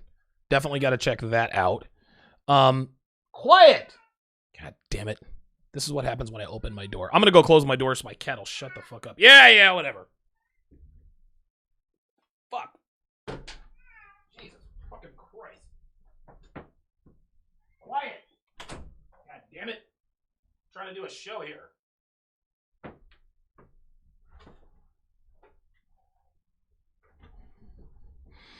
You guys can tell I'm definitely a little looser. Definitely a little looser. You guys know I normally run a tight ship. You know, everything is organized, everything has its place. But you know, I try to do these informal shows. Try to show you guys another side. Phone lines are lit up. So next I'm going to area code 706, then 605, then 484, 469, and then 813. Area code 706. You're on live with Donovan, and you go ahead. Oh, okay. Area code 706 dropped. Dooley Godot says cat's probably in heat. Nah, this cat is old. This is actually a cat that Devin has had since she was 20 years old, right? And Devin turns 36 next month. So this cat is this cat is 16 years old. So no, she is probably not in heat. Yeah, she probably does want some attention, but I'm not that guy. Devin's on her way home, so she can wait for Devin. Anyway, all right, let's go back to the phone lines. Area code 605. Area code 605, you're on live with Donovan. What is your name and your location? Hi, can you hear me? I sure can. Hello? I sure can. Okay, awesome. My name is Devin. I'm from Indiana. Okay, Devin in Indiana. How you doing, man? I'm doing okay. How are you? Doing good. So I just wanted to call in. And see what your views on sort of like African American studies are. What my views are on it? Yeah, for example, like niggerology.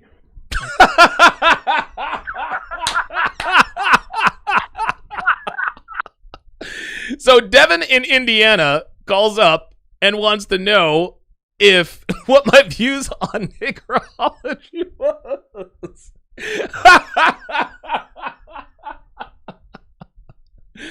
Okay, got my first race troll. You know, it's interesting. I guess my first clue should have been he called himself Devin. Obviously, that's not his name, but he called from Indiana, right?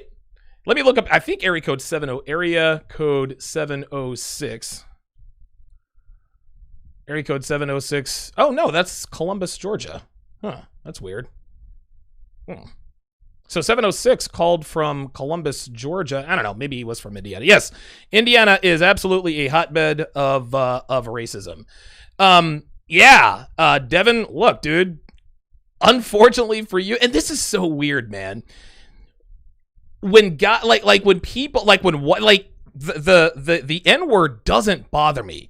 I'm not one who gets all hot and bothered when a white person calls me the N-word. And the reason for that is because I didn't grow up around that. I grew up on military bases, right? So I didn't grow up in the South where they called you a nigger. Oh, you're supposed to fight somebody. Devin thought he was going to get a rise out of me. Hey, look, Devin, if you're going to troll me, you're going to have to be a little more.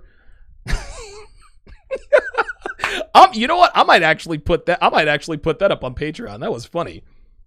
He's like, I want to know what your thoughts are on African American studies, niggerology. That was good. That was funny. Oh my God. All right, let us go. Hang on a second. Let me get my place back here. All right, let's go back to the phone lines. Let us go to area code 484. Area code 484, you're on live with Donovan.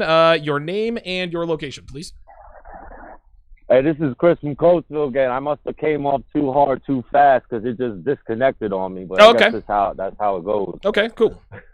Anyway, fuck that last caller. We ain't got time for that bullshit in TSR Towers. You need to get the bouncer on them. Fuck that dude. It's For so real. listen, man. Fuck him. The thing is, man, I was raised on military bases, like to and watch because I people- was raised on military bases, the N word it's never bothered me. Like it doesn't. I don't know, and I know it's supposed to like elicit some visceral response. I guess I'm supposed to be. Devin, I'm very mad at you because you called me an N-word. I'm pissed. All right, there you go. He got a rise out of me. All right, whatever. Go ahead, man. So there you go. So I got a request from you. You know, it's funny when you went live on Sharpstream. I usually leave your feed up on my phone at my job, right? So I just was listening. You know, I'm around my machine. All of a sudden, my boss come up to me. He's like, "Why the hell you got a video with this girl's ass on it?" Yeah, that's my girl, like, man. That's my man's girl's ass. Look, listen, I'm sorry. Yeah, my bad. My bad. Anyway, I got a request more than a question. Is there any way that you can somehow, like, because YouTube is killing me. I don't get no notifications for nothing. It's like it's like they already got me dialed in. Like this guy listens to Rolo, he listens to this, he listens to you. Like we're not gonna tell this guy about anything. Is there any way you can like send out an email like, hey, listen, I'm going live at 1 o'clock on a Tuesday? Yo, check this out, Chris. You can facilitate that. Chris, the answer is yes. I can't believe you called me and asked this question. Listen, last night I'm scrolling through my Facebook feed and I see this ad for a text messaging service.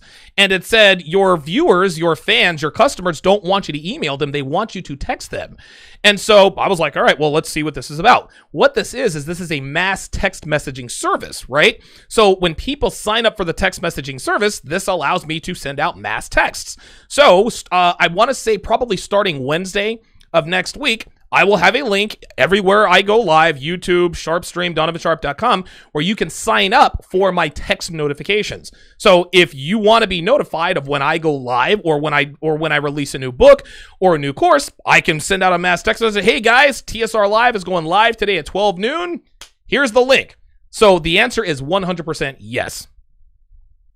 That's great. That's great. Because like, I feel like this last week I missed out. I had to like backtrack a little bit. I hate doing that shit. I like seeing you live, raw, uncut. Now, I wanted to just comment on one thing. I read your article about black women, and I'm a white man, but I've been married to a black woman now going on 14 years. Okay. And it's pretty much spot on. I wanted to ask you, do you feel like there's any way that somehow, some way that whole mess of where black women's at, because I see it every day. My mother-in-law is a mess. Right. I mean, all the way around, different men. Yep. You know, just in and out of drugs, in and out of jail. Like, I mean, putting my wife through the ring. I feel like I honestly found a good woman. You know what I'm saying? She's been putting up with this shit through all these years. It's like, it's clearly the home has been broken for generations. I wanted to ask you, because it was a very scathing article that you had. Do you honestly feel that in some way, shape, or form that, you know, one day that can all be reclamated, or is this is just completely lost? And No. Believe it or not, I think, listen, there's always going to be hope. There's always hope for black women. But the first thing they need to do is they need to understand that there is a problem, right?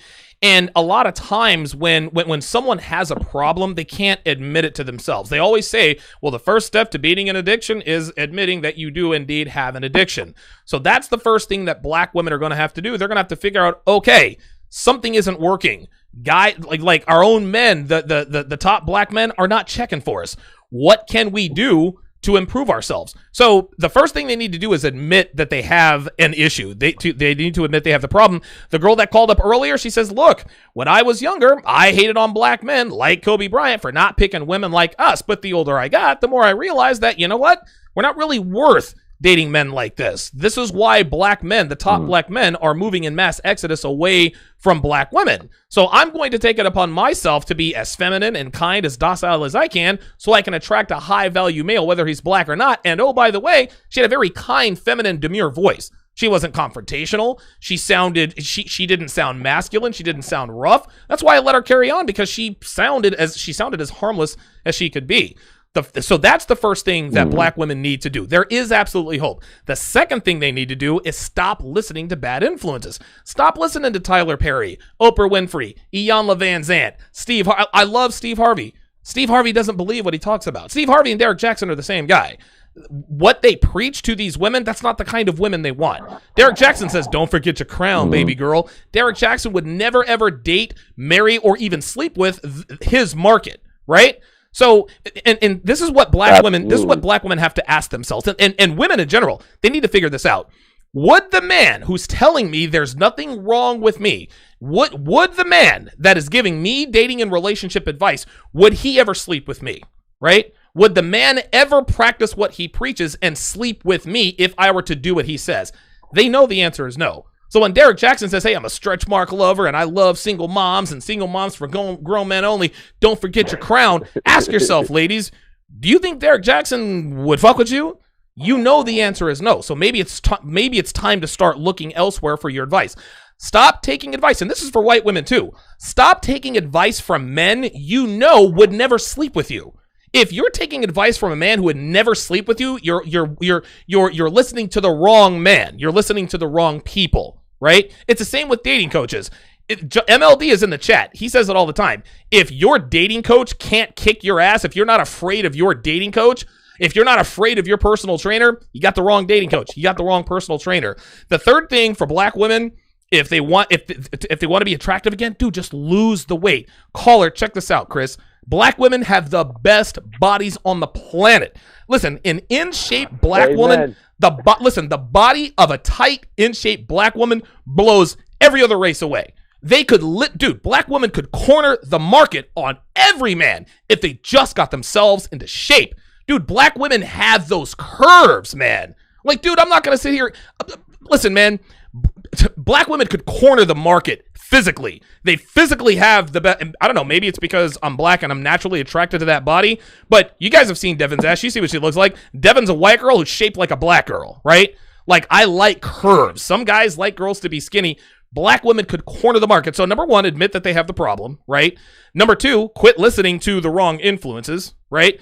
And number three, lose the weight. So the short answer to your question is yes. Black women could absolutely pull themselves out of this abyss, and they could do it rather quickly if they were to put their mind to it. I'll give you the last word, caller. Man, I really appreciate that. And I just want to finish off by saying thank you for answering my question, Diamond. Keep up the hard work. I see you pushing.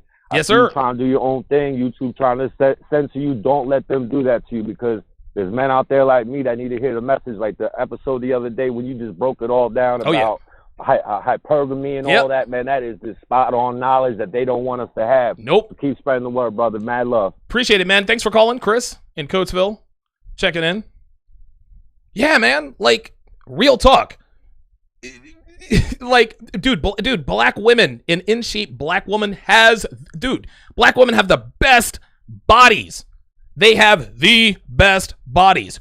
Oh my God. This is what's disappointing about black women, is that they could have any man they wanted. The reason why they're almost nobody's type, it's not because of their genetics. It's not because of who they are. It's because of what they are, man.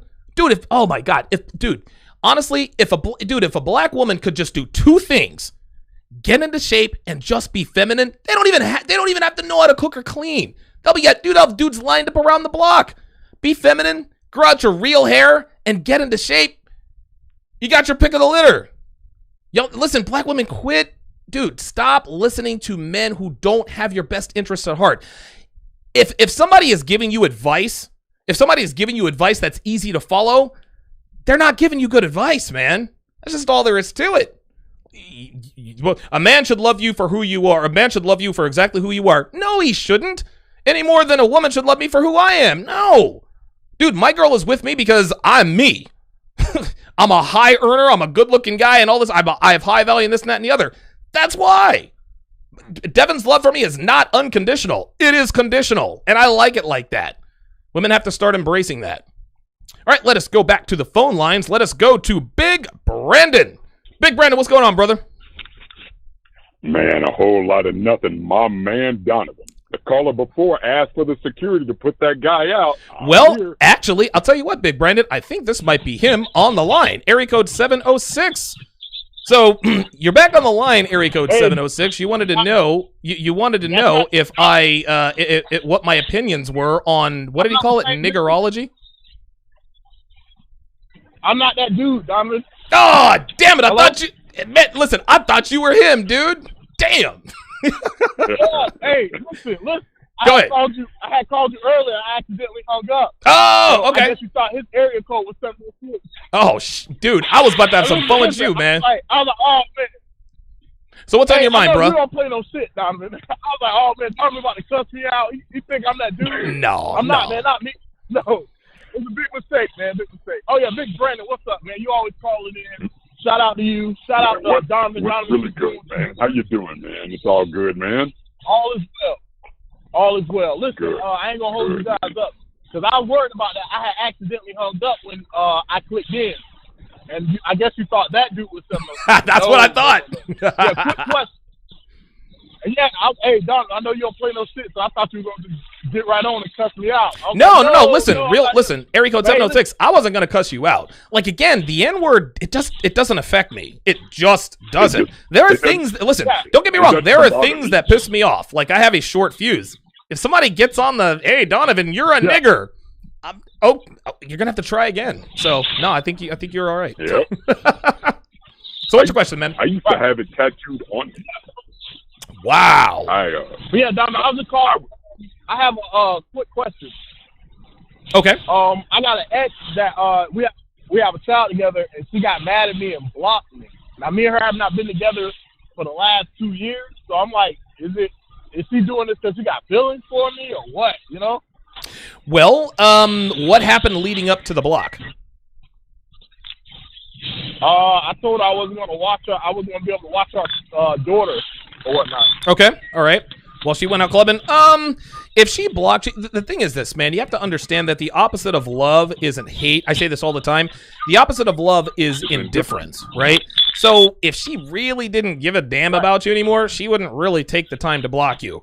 If somebody if someone that you are sexually intimate with, if you have fucked a girl and she blocked you for whatever reason, that means she wants you to try to contact her some other kind of way. She probably still has feelings there. Yeah, that's what I would say. Yeah. Okay, I was just checking. But hey, shout out to you.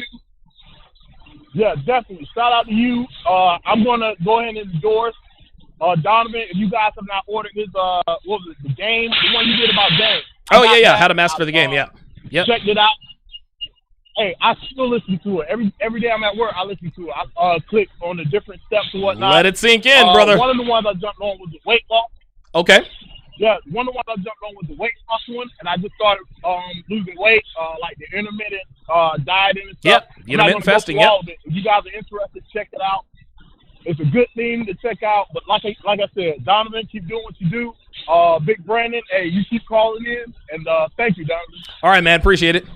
Man, Brandon, I was hoping that guy was area code 706, man. I was hoping he was Devin in Indiana. You and I, boss. I mean, I'm looking at like this. I'm laughing because I worked in many clubs, and I had a white dude call me that one time. And I literally looked at him like, man, you know what year this is? And I pulled up my shirt sleeve. I'm like, I have that tattooed on my arm. Try harder. Like, yeah, for real. Like, are we still using the N-word? Like, yeah. What is this, like the 1980s? Like, is this the KKK? Come on, get out of here with that. That stuff doesn't bother me. And I told him, like, bro, we had a TCU college party. I heard white kids calling each other that. That word has lost all focus right now, bro. What? So, but yeah, the white dudes were like, "Oh man, my nigga here." I'm like, white. Wow. Scale kids were calling each other that, and I'm like, "Yep, that word is now hitting mainstream." Dude, you got to be kidding me. Yeah.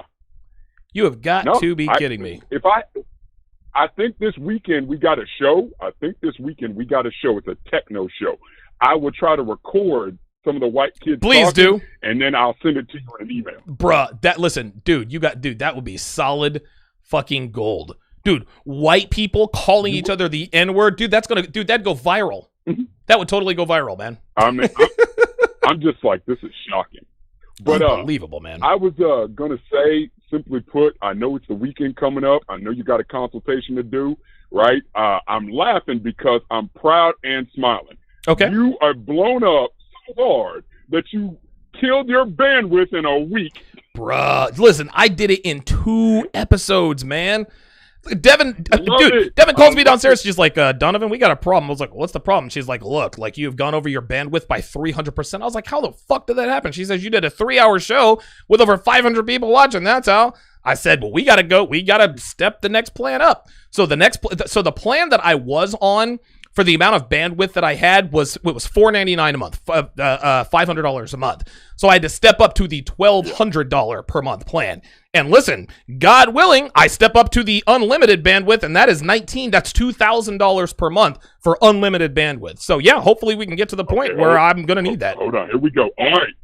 Everybody that's listening, everybody that's in the manosphere, and every single man that's in Club TSR right now, let's make him have to spend $2,000 by the end of tonight. Let's get it. Man, I'm trying to tell you, man.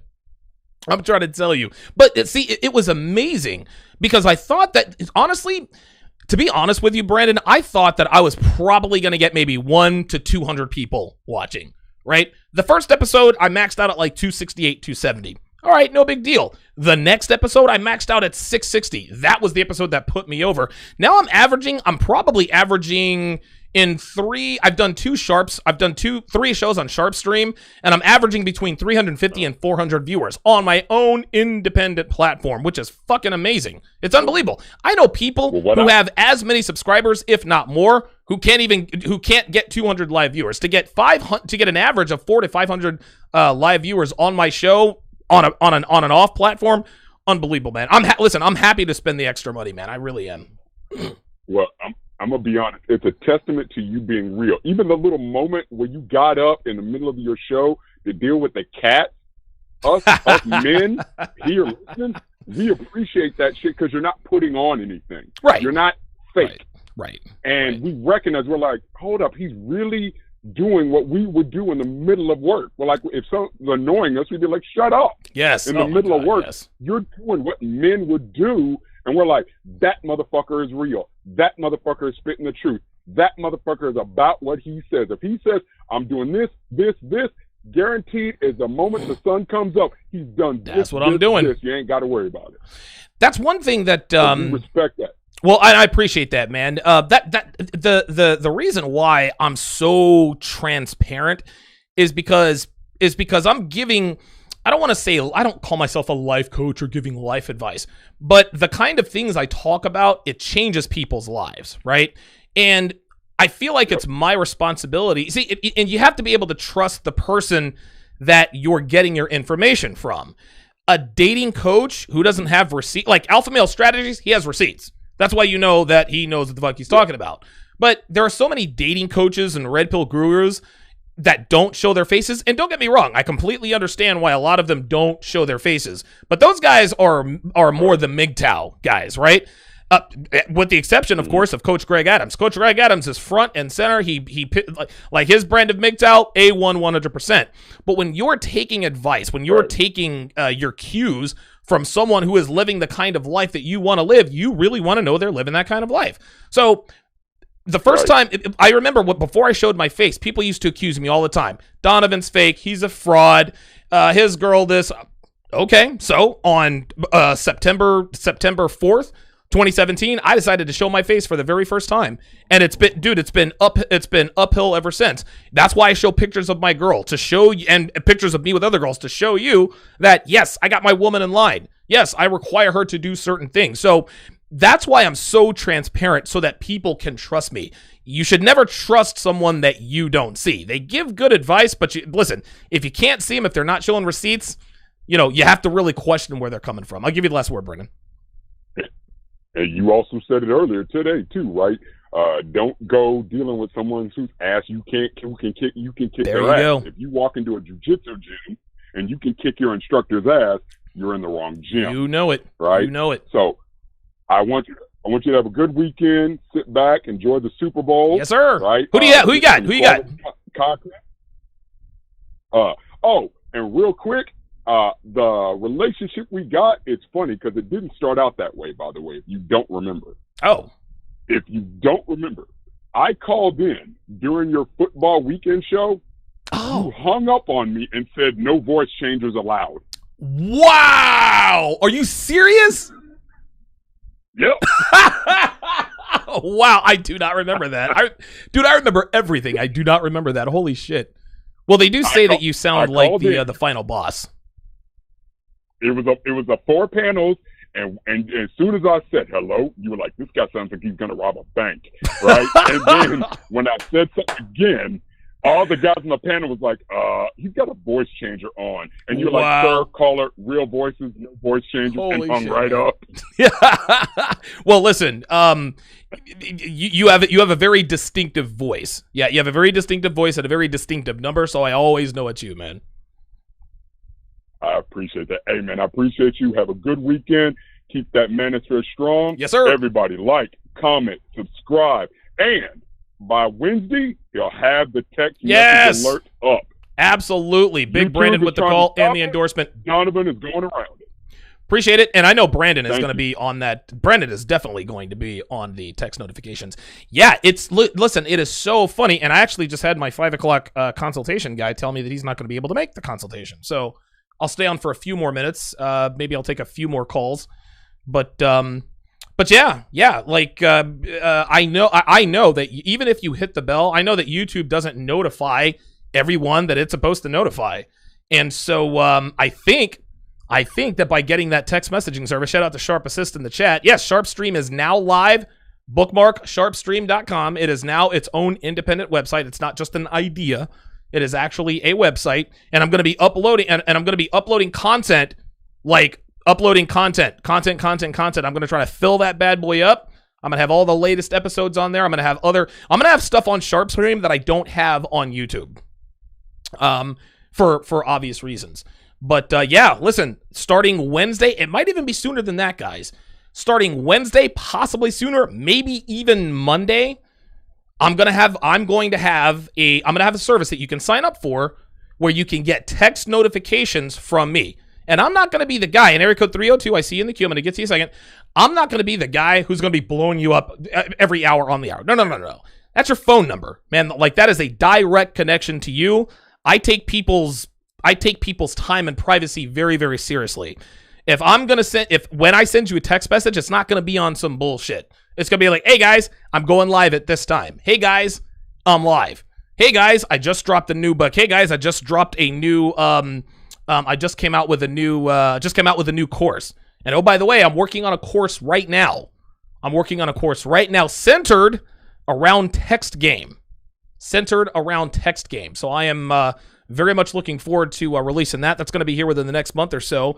But yeah, being on my email, my text list is going to give you guys the opportunity to be privy to everything that's going on. Because listen, I'm on a lot of people's email lists. I don't check my email half the time. A lot of you guys probably know that. So yeah, Big Brandon with the call. I appreciate him endorsing that. Let us go to area code 302. Area code 302. You are on live with Donovan. Name and town. Yo, Donovan, what's going on? This is Gabe. I've called before. What's up, Gabe? From Delaware, now living in Dallas. Okay. Went there for business. Now, I've been following you and Coach Greg Adams for a minute now, and kudos to you two because you guys are probably the most solid to me. And I wanted to ask you something that's actually not even relevant to women, but more like business. Okay. Do you have or do anything, any content on business strategies or anything like that? I don't. And the reason, and it's weird. I've thought about doing it, but I don't really know that. I don't know that I would have anything to offer. And I'll just put it to you like this: I've owned 3 businesses in my life. Okay. The very first business I ever owned was a mattress. It was actually a mattress chain. I opened up a mattress shop right there in Cary, North Carolina. I made a lot of money very quickly, and I opened up a second location in Raleigh. Ran that for 2 years. I sold the company to somebody else. Made a boatload of money, so that was successful. The second business I owned didn't really start off as a business. It was just, I bought a bunch of properties in Vegas and I rented them out. I made enough money to have a staff. I had a property manager. I had a maintenance guy. Like it was like a real business. Now there are things that I did in the mattress business and things that I did with my quote real estate business that helped me along the way, but I don't really know that would qualify as business advice. Now, this is my 3rd business. Again, this didn't start off as a business. I just started this as a hobby. right? As a matter of fact, I was actually just texting Roosh a little bit earlier. He's removing a lot. By the way, Roosh has unpublished all of his game books. He's unpublished all of his articles from Game. He's unpublished all of his a lot of the articles that are on Return of Kings from a Game as well. And I was texting back and forth just to make sure that I can get a hold of the ones that I had. But do you? I mean, are there any specific questions you have? I mean, if I have the answer, I mean, I'll do the best I can to answer it.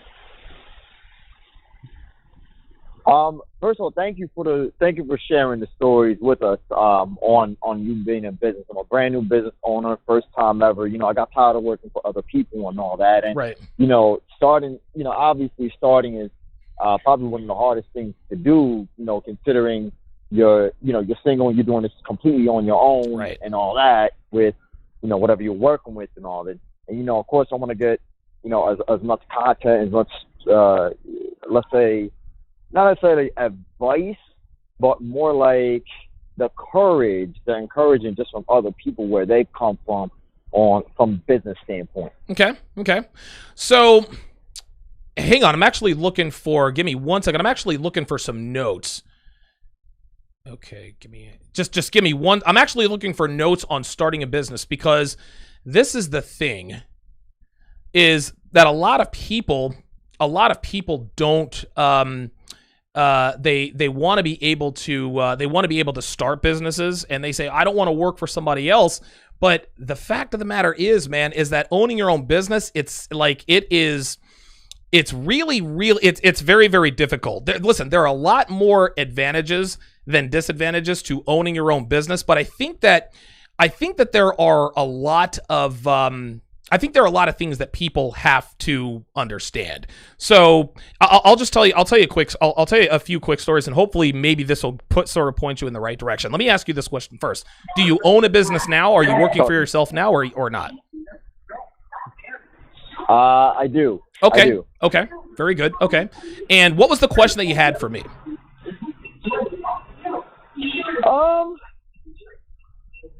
What was the most, okay, here's one for you. What was the most difficult thing to do when trying to, put all your time and resources towards your business, but also trying to, let's say, balance that with your own personal life? Yeah.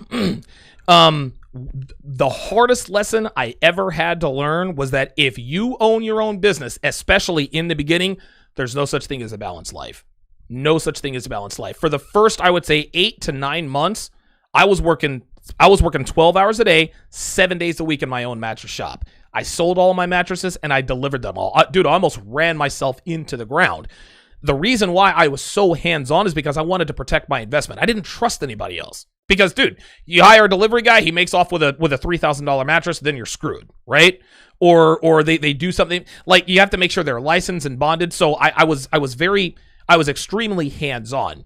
So the most difficult thing for me to understand, the most difficult thing that most people who own businesses need to understand, there's no such thing as balance, especially in the beginning. Now, the typical business owner, if they've built their business over years, see, when people think of working for themselves, they think of kicking back, with a latte or kicking back with a drink on the beach. No. The guy who owns his own business that can kick back on the beach for a week or whatever, that's the guy who's owned his business for 10 years. It's now on autopilot.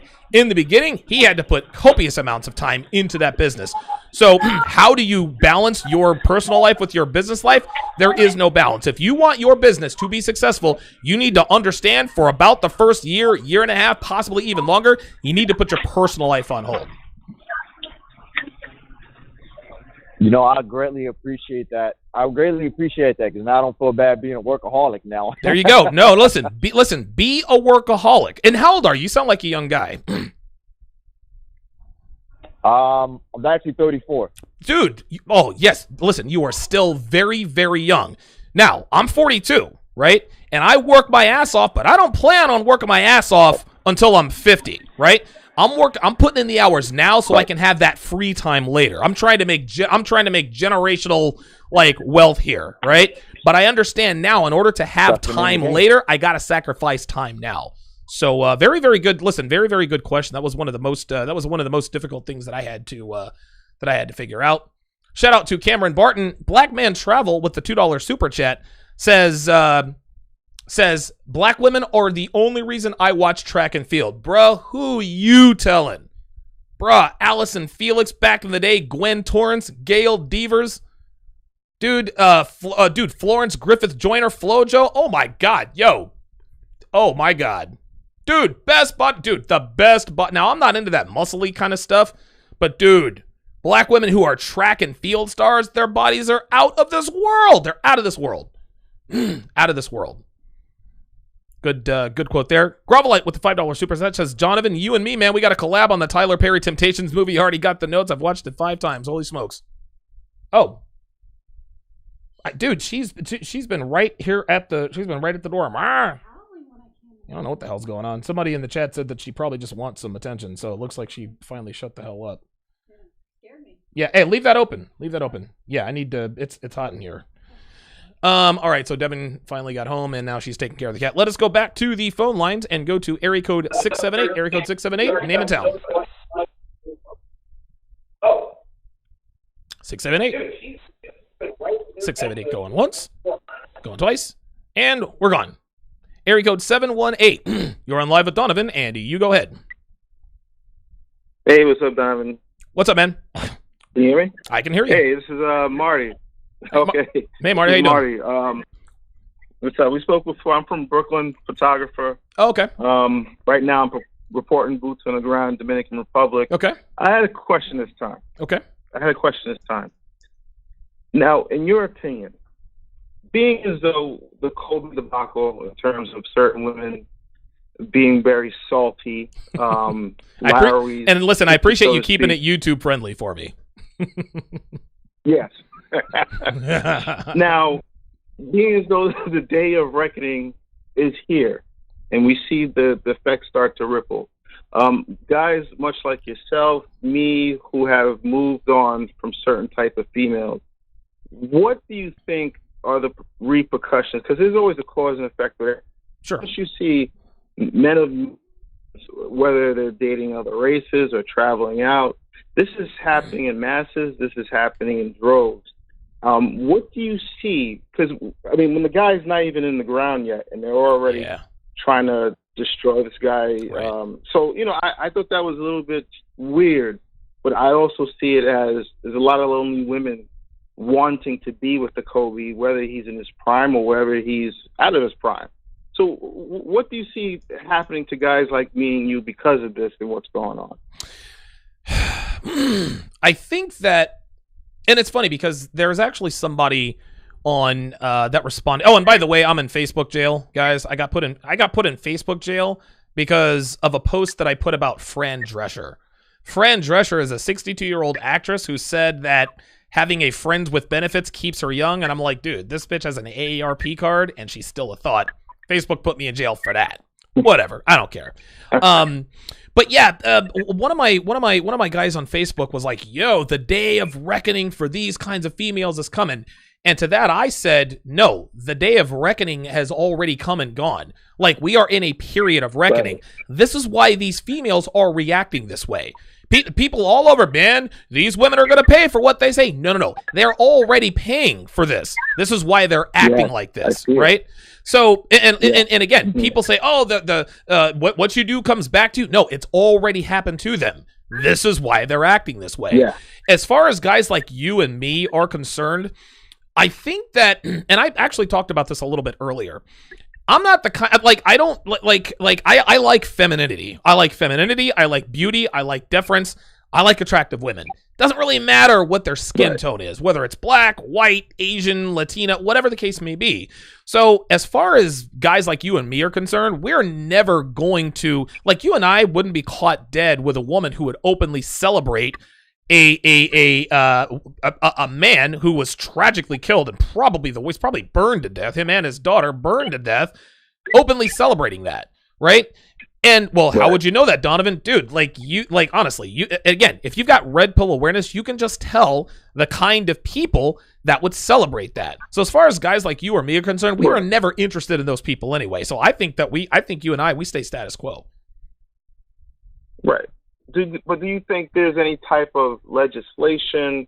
I mean, something that I'm not saying when I say what could happen, I don't mean by them physically. 90 seconds. This type of, like, for instance, the Me Too thing. Mm-hmm. Now, this happened. Now, it doesn't necessarily affect me and you, but it does.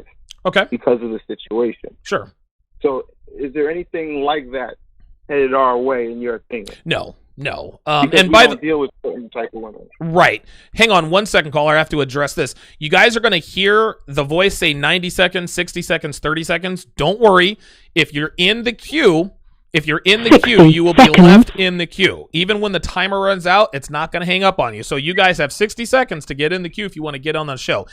So what you're asking me, it sounds to me like you're asking me, is there going to be legislation passed that punishes certain kinds of men if they don't date certain kinds of women? Right. Wow. You know Just what? I've like never the Me Too thought of that. Kind of. Right, and nobody really thought about that. And I'm like, the Me Too thing, it doesn't really affect us, but it does. Sure.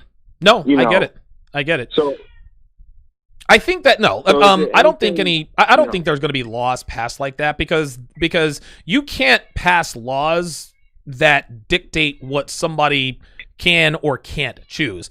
Now, I know that there are a lot of certain types of females who think that, oh, well, there's going to be legislation passed that if you date a white girl, you go to jail. No, interracial relationships used to be illegal. Remember, in the Jim Crow South, that is clearly not the case anymore. But I think that our culture is way too progressive to pass a law that says if you're a black man and you date a non-black woman, you're going to jail.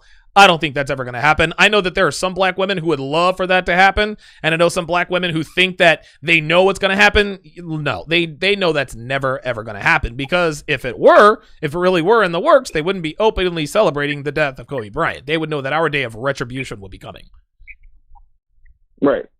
And they, like, they have laws on the books where if you go out with a woman, you guys are both drinking, and, and you have sex. Having sex.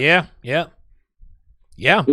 So I'm thinking, is there anything, and that kind of targets men, even though it can go each way, but you're asking a really good targets men. So you're asking a really good question, man, because the legislation now kind of sharp angles men. Like, what makes us think they wouldn't pass legislation that wouldn't sharp angle black men, right? That's a good question, man. Exactly. Yeah, the answer to that question is I don't know. And thanks for the call. Listen, that's a very good question. I understand what he's saying. Like if you go out on a date with a woman, you both get drunk and you have sex, apparently legally that's rape because she could not consent. So what he's asking is if there could be similar legislation against black men for dating non-black women. I don't know. Who knows? I don't think so, but it's not impossible. It's not impossible. I don't think anything like that would ever happen, but you never know. You never know. All right, let us go back to the phone lines. Area code 678. Area code 678. You're on Live at Donovan. Your name and your town. Is this Darius Isaac here? Hey, what's up, man? Hey, how you doing, Donovan? Doing good. I view you as an uncle, man. Thank you. I view you as an uncle, man. Uncle I never had, man. It's crazy. Well, I appreciate it. You be sitting all this knowledge, all this game. I wish I would have had it at 21, but you and me both, brother. You get it when you get it, right? Right. So my question is, man, like, I have a friend. Me and him, we always, I might as well say, scheme to get on hoes back in the day. Like we done pretty well. We just didn't understand the depth of your game, but like now, like, he been with his chick for a while. He always cheating on her, or whatever. Sure. And she about 17 years older than him, honestly. Damn. And like, he's in love with her. He's talking about he's gonna marry her. Oh no! How old's your homeboy? Crazy, man. I'm like, how old's your homeboy? Don't do this, man. Don't do this. How old is he? How old is he? Crazy. He's 30. Oh my God, he's 30 and she's 47. Yeah, but he already got kids, so he ain't worried about that shit. Right. But still, she's 47. To be honest, she topping, like, I would say she crazy as hell. I ain't gonna lie. Of course, but she's like a princess, whatever. She got some money, whatever. Like he was being a sugar baby. He fell into the trap. Like, damn. I don't want to, like. I keep telling him, if you like it, I love it. But like, I'm kind of like, damn. So prevent me, because me and his lifestyle is kind of the same. Okay. So to prevent that, like, what type of advice would you give a person? Because I know that nigga, he. Listen, man. Well, listen, here's the thing. There's that guy. Listen, man. There's no advice you can give, man. Let's just say, for the sake of argument, he is 30 and she's 27. Let's say he's 30 and she's 30. Listen, if you have a friend that is going to get legally married to a woman, we all know, all 277 people watching, plus Twitter and Twitch and all that, we all know that getting legally married to a woman is a bad idea. But there is nothing you can tell him that will make him say, you're absolutely right. Let me not go through with this. Nah. The best medicine is experience. Listen, and I get these calls all the time. How can I red pill my friend? I've got a friend who's about to make the biggest mistake of his life, marrying a woman 17 years his senior. What can I do to talk some sense into him? There's nothing you can do, man. You're going to have to let him fall on his face. And even then, he might not learn his lesson. All you can do is be there for him when he falls, and he will fall. If he falls and he seeks your advice, that's when you can say, hey, check out The Rational Male. Hey, check out DonovanSharp.com. Hey, go watch SharpStream.com. There's some game being dropped over there. That's the only thing I can tell you. There's nothing that you can do to prevent him from making that mistake. He's going to have, and again, I say this to guys all the time, and thanks for the call, area code 678. I say this all the time. The red pill sinks in. Hey, bring that right here. You and I are going to eat fondue later, and I don't need you getting turned up before we go out. Close the door.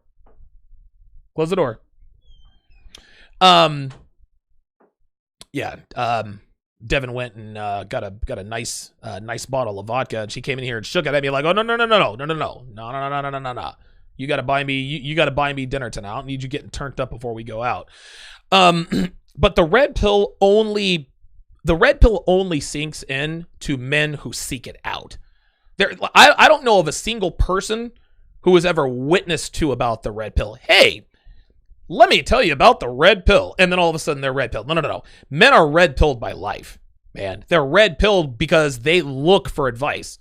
Guy who his girlfriend just cheated on him. He's looking for answers. That's a guy who's gonna be really red pilled, right? A guy who was in the middle of a divorce. His wife is gonna divorce rape him. That guy is gonna seek out the red pill.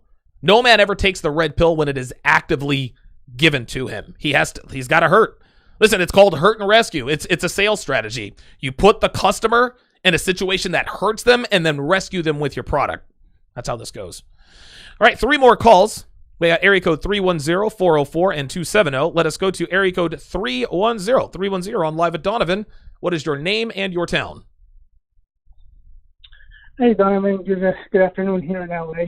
My name is Jay. Hey, Jay. Just wanted to stop by and say, thanks for your comments earlier about when you were telling the stories about your businesses and how long it took to get them off the ground and how there's no balance with personal life and trying to get ahead. The reason I wanted to thank you was because for the past about a year now, I've been working 96 hours a week. Woo! Trying to just stack my cash. Okay. It's working. I'm seeing great progress. The future looks really bright. Good. However, in the midst of doing all this, trying to prepare for the future, and I know it's the right thing, but I'm also trying to, carry a relationship that's, very red pill aware where I'm in charge. However, when I started with my girl, it was very, well, you're going to work that much, there's no time for me, this, that, and the other. And I was like, well, this is my plan. If you want to get on board, get on. If not, get off. See ya. Right. Because this is what I'm going to do. It worked out so far. She's going along with it.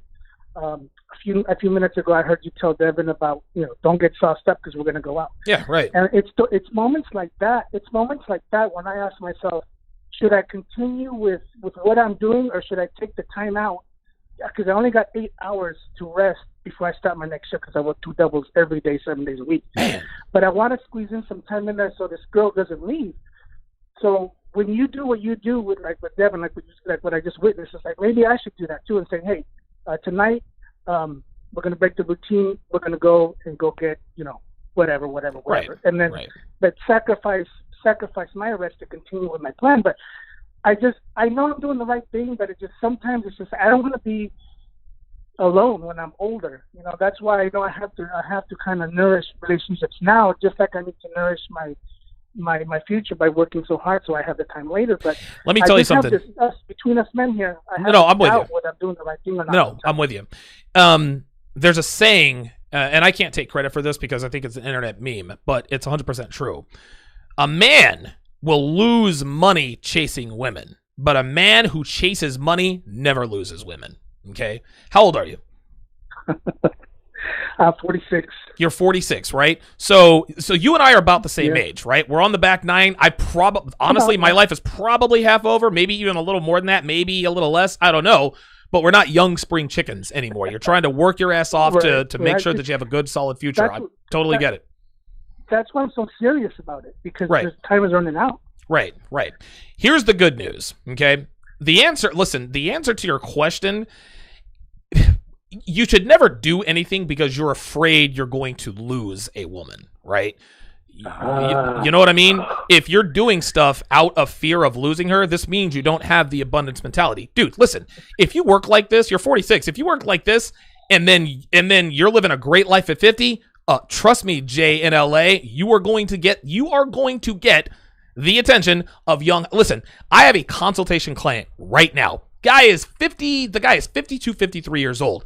My hand to the man. Regularly bangs young, hot women. He has 2 plates right now. One is 25, one is 26. Okay? This guy is he's bona fide at 55. Listen, he is already a multi-millionaire, right? At 55, his net worth is going to be somewhere in the neighborhood of $50 million. He is in the middle of opening up a dispensary, and he is working his ass off. You want to know what he called me up and told me on Tuesday with our consultations? Like, you know what, Donovan? I've got these 2 plates. They're 25 and 26 years old. I got to break up with them. I'm not going to have time for the next year and a half for these women. I got to build my business so I can fucking retire and sip Mai Tais on the beaches of Maui when I'm 58. That guy has the abundance mentality. He knows, listen, caller, or Jay, girls aren't going anywhere, okay? The girl that you're with, I'm sure you like her a lot, but she is not one in a million, my friend. She is one of a million, right? Okay. Dude. You're right. Listen, girls like her, dude, you're gonna have access to 70 of her by the time you get to where you are. Okay. Don't get me wrong. Take time out every once in a while for yourself. Don't take time off because she wants you to take time off. Take time off because you just need a breather. Yeah. But never, ever do anything for a woman if you are afraid to lose her. Stay on your grind. If she likes you, she'll stay with you. If she doesn't, I'll catch you on the other side. In 5 years, I'll be dating a woman who's 10 years younger than you. I love it. It's just sometimes like when I'm actually working, I just kind of feel like my life is passing by. But it's like, fuck, I gotta do this because it's working. No, I get it. Sitting here and I see people. How long do you plan on doing this? I'm like, what the fuck? How long do you plan on doing this? Too, but it's like I can't have it right now. What's that? How long do you plan on working this hard? This is my second year. At least another 4 or 5 years. Okay. All right. Yeah. So, in another 4, and again, take some time off so that you don't die of exhaustion. Right. That's another thing too. I was listening to some of your other Patreon archives, and you're talking about, testosterone therapy, eating right, working out, staying away from some of the stuff they put in soy and the processed meats and all that. That's right. It's like I also, because I'm working hard, I also have to take care of myself. You have to. Just another thing I got to worry about. But no, totally agree. Yeah, listen, stay on your grind. Listen, stay on your grind. Keep doing what you're doing. If you need to rest, you take a rest. If your girl, okay, hey, listen, I'm going to take some time off because I'm getting a little exhausted. I need a little bit of a break. If you want to come and hang out with me, cool. If not, I'm cool by myself. But after that, I'm getting right back on my grind. That's what you got to do. And listen, and the thing is this, man, she wants to be in a relationship with you. Girls have to get a return on their investment. I get it. Fortunately for you, time is on your side. Time is not on her side. She needs somebody that she can count on. Like I said, in 5 years, you're going to be able to date chicks half your age on the regular. A lot of guys think, oh man, when I'm 50, I'm not going to be able to fuck. No. I know, dude, I'm telling you, I counsel multiple 50-plus-year-old men who regularly fuck young, hot chicks in their 20s. Gentlemen, it is absolutely possible. Okay, So then my priority should be just to stay healthy. Yep. And not That's it. High blood pressure, shit like that. All that stupid shit that comes on with age. I guess that'll be my focus, not so much as trying to just keep her happy. Yes. But you're right. I appreciate the time, man, Donovan. Thank you No so much. problem at all, man. JNLA, thanks for the call. Yeah, JNLA is on his grind, man. Working 96 hours a week, and his woman's like, yeah, you need to spend time with me. Yeah. No, you can spend time with me when I take time off. I'm not taking time off for you. I'm taking time off for me. If you want to spend the time that I'm taking off for me with me, cool. If not, I'll catch you on the other side of this 96-hour work week. That's how that works. Area code 404 and 270. I'm going to get to you guys in just a second. Shout out a couple of super chats here. Double Dollar Man with the $1.99 super chat says, shout out to Pastor Troy for keeping it 100. That's funny. Kenneth Christmas with the $20 super chat says, hey, Donovan, I was already Red Pill aware, but I love your content, bro. The way you break things down with different videos and articles by these so-called women, priceless. You the GOAT. Well, I appreciate that. I try to, there are different people who have different sort of nicknames given to them by the Manosphere. Coach Greg Adams is the free agent of the Manosphere. Rollo Tomasi is the godfather of the Manosphere. Anthony Dream Johnson calls himself the president of the Manosphere. Well, I am the professor of the Manosphere. I am Professor Sharp. I am here to give surgical breakdowns on what these silly-ass hoes be talking about. And when I'm on the air, class is in session. So yeah, a lot of people, and this actually stuck. People call me Professor Sharp. Donovan, you are the professor of the red pill. You know the female mind and all that stuff. So I appreciate that. Kate Christmas in the house. I actually knew a girl named Stephanie Christmas. I kid you not. Her name was Stephanie Christmas. No, I fucked her. No, I did not fuck her on Christmas. But yeah, her name was Stephanie Christmas. God, that was a long time ago. And she was hot. Stephanie Christmas was hot. Had a great ass. I think I fucked her I think I fucked her twice. And then my dumbass, I wanted to be her boyfriend, and then she got weird. Man, she had a great ass. I was like, yeah, you want to be my girlfriend? Let's make this thing official. She said, nope, not having another. I think I was like 23, 24 years old. Stephanie Christmas, boy, that takes me way back. Okay, let us go back to the phone lines. Area code 404. Area code 404, you're on live with Donovan. What is your name and your town? Mitch from Florida. Mitch from Florida, how you doing, man? You, man?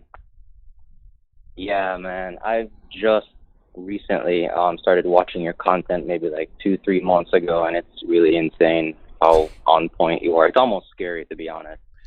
Yeah. So I really came to the red pill a year ago. I had my own experience, and I really learned that that women are really, really ruthless with men. And oh yes. Yes, they are. They only want, like, if they want to get what they want, they're not looking for any friends, if you get what I'm saying. Nope, you're right. And that type of man really was not me. Like, I was very friendly, very charismatic, and funny and entertaining. And, as you can probably guess, like, my love life was practically non-existent. Sure. And it's super scary learning all this stuff, man. It is. And honestly, sometimes I think it's just too late to learn. But anyway, let me get to the question. The question is, I wanted to know more about like your journey and your story. I just from watching you did kind of start off with your own kind of struggles, but I just wanted to know more about you, looking for some motivation and looking for some inspiration to keep going, I guess, because it's really scary. Yeah. Listen, I don't want to. I'm not going to get into too much detail on my journey because I've obviously my content. Most guys know about the Fantastic Four, the 4 women that had the most to do with red pilling me, and of course the last and most insignificant relationship. That's the woman that actually ended up leading me to the red pill. But I will say this. I got a text message from a guy that I consulted with almost 2 years ago. And he sent me a text message. He said, Donovan, have you done a video? Have you done an episode on how to tell if you're not cut out to be red pilled? And I said, well, wait a minute. Why would I do that? So that's what I'm thinking to myself.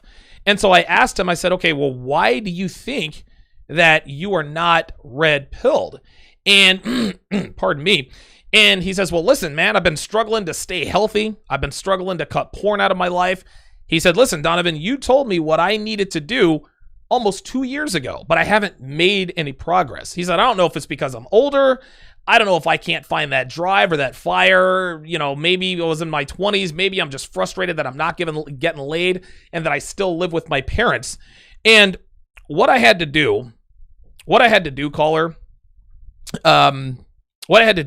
is I had to be straight with him, man. I said, then you have your answer. I said, good luck to you. And he wants to know, well, is there any way you can get it back? So, and I said all that to say this, right? What is it? The year is 2020. Almost 10 years ago, caller, I was at the lowest point of my life. I am homeless. I am staying in a quasi crack house. The reason I'm staying at this crack house is because they were friends of Amy. This was the girl that I had fallen in love with, the 19-year-old hottie with the 6-year-old child. Baby daddy was in prison for impregnating her when he was in his mid-30s, right? I was madly in love with her. I found out she cheated on me. Dude, the fall of 2009 was the worst fall of my life. I'm snorting pills. I'm shooting morphine. I probably weighed 180 pounds. I'm rail thin. I'm living on cinnamon toast. I can't eat. The lowest point in my life. The lowest point in my life, okay? And I made it out of that. I absolutely made it out of that. If I can, and again, in the 10 years since that happened, right, I have successfully run 2 businesses. I don't know what my net worth is. I don't even think I have a net worth. But I went, if I could go from that to this, then anybody can, right? So I guess if you're looking for some inspiration, dude, I was in the worst possible situation anyone could ever be in, and I made it out of that. And this is more or less the 10-year anniversary. That's amazing. Well, I mean, you know, that's just awesome to hear, to be honest. Again, like, I've just started watching, so just be cool to know a bit more about, and I'm, you know, thanks for sharing that. The last thing I really want to ask you is like women, when you're approaching them, is how, I just don't understand, like, how can I restrain like my emotions and not be so like entertaining, I guess. I know they hate that crap. Sure. That's my last question. So you want to know how to control your emotions? Yeah, and just be a bit more stoic and less entertaining and jokey, and sure. Just, you know, even though I'm sure they try to get you to do something.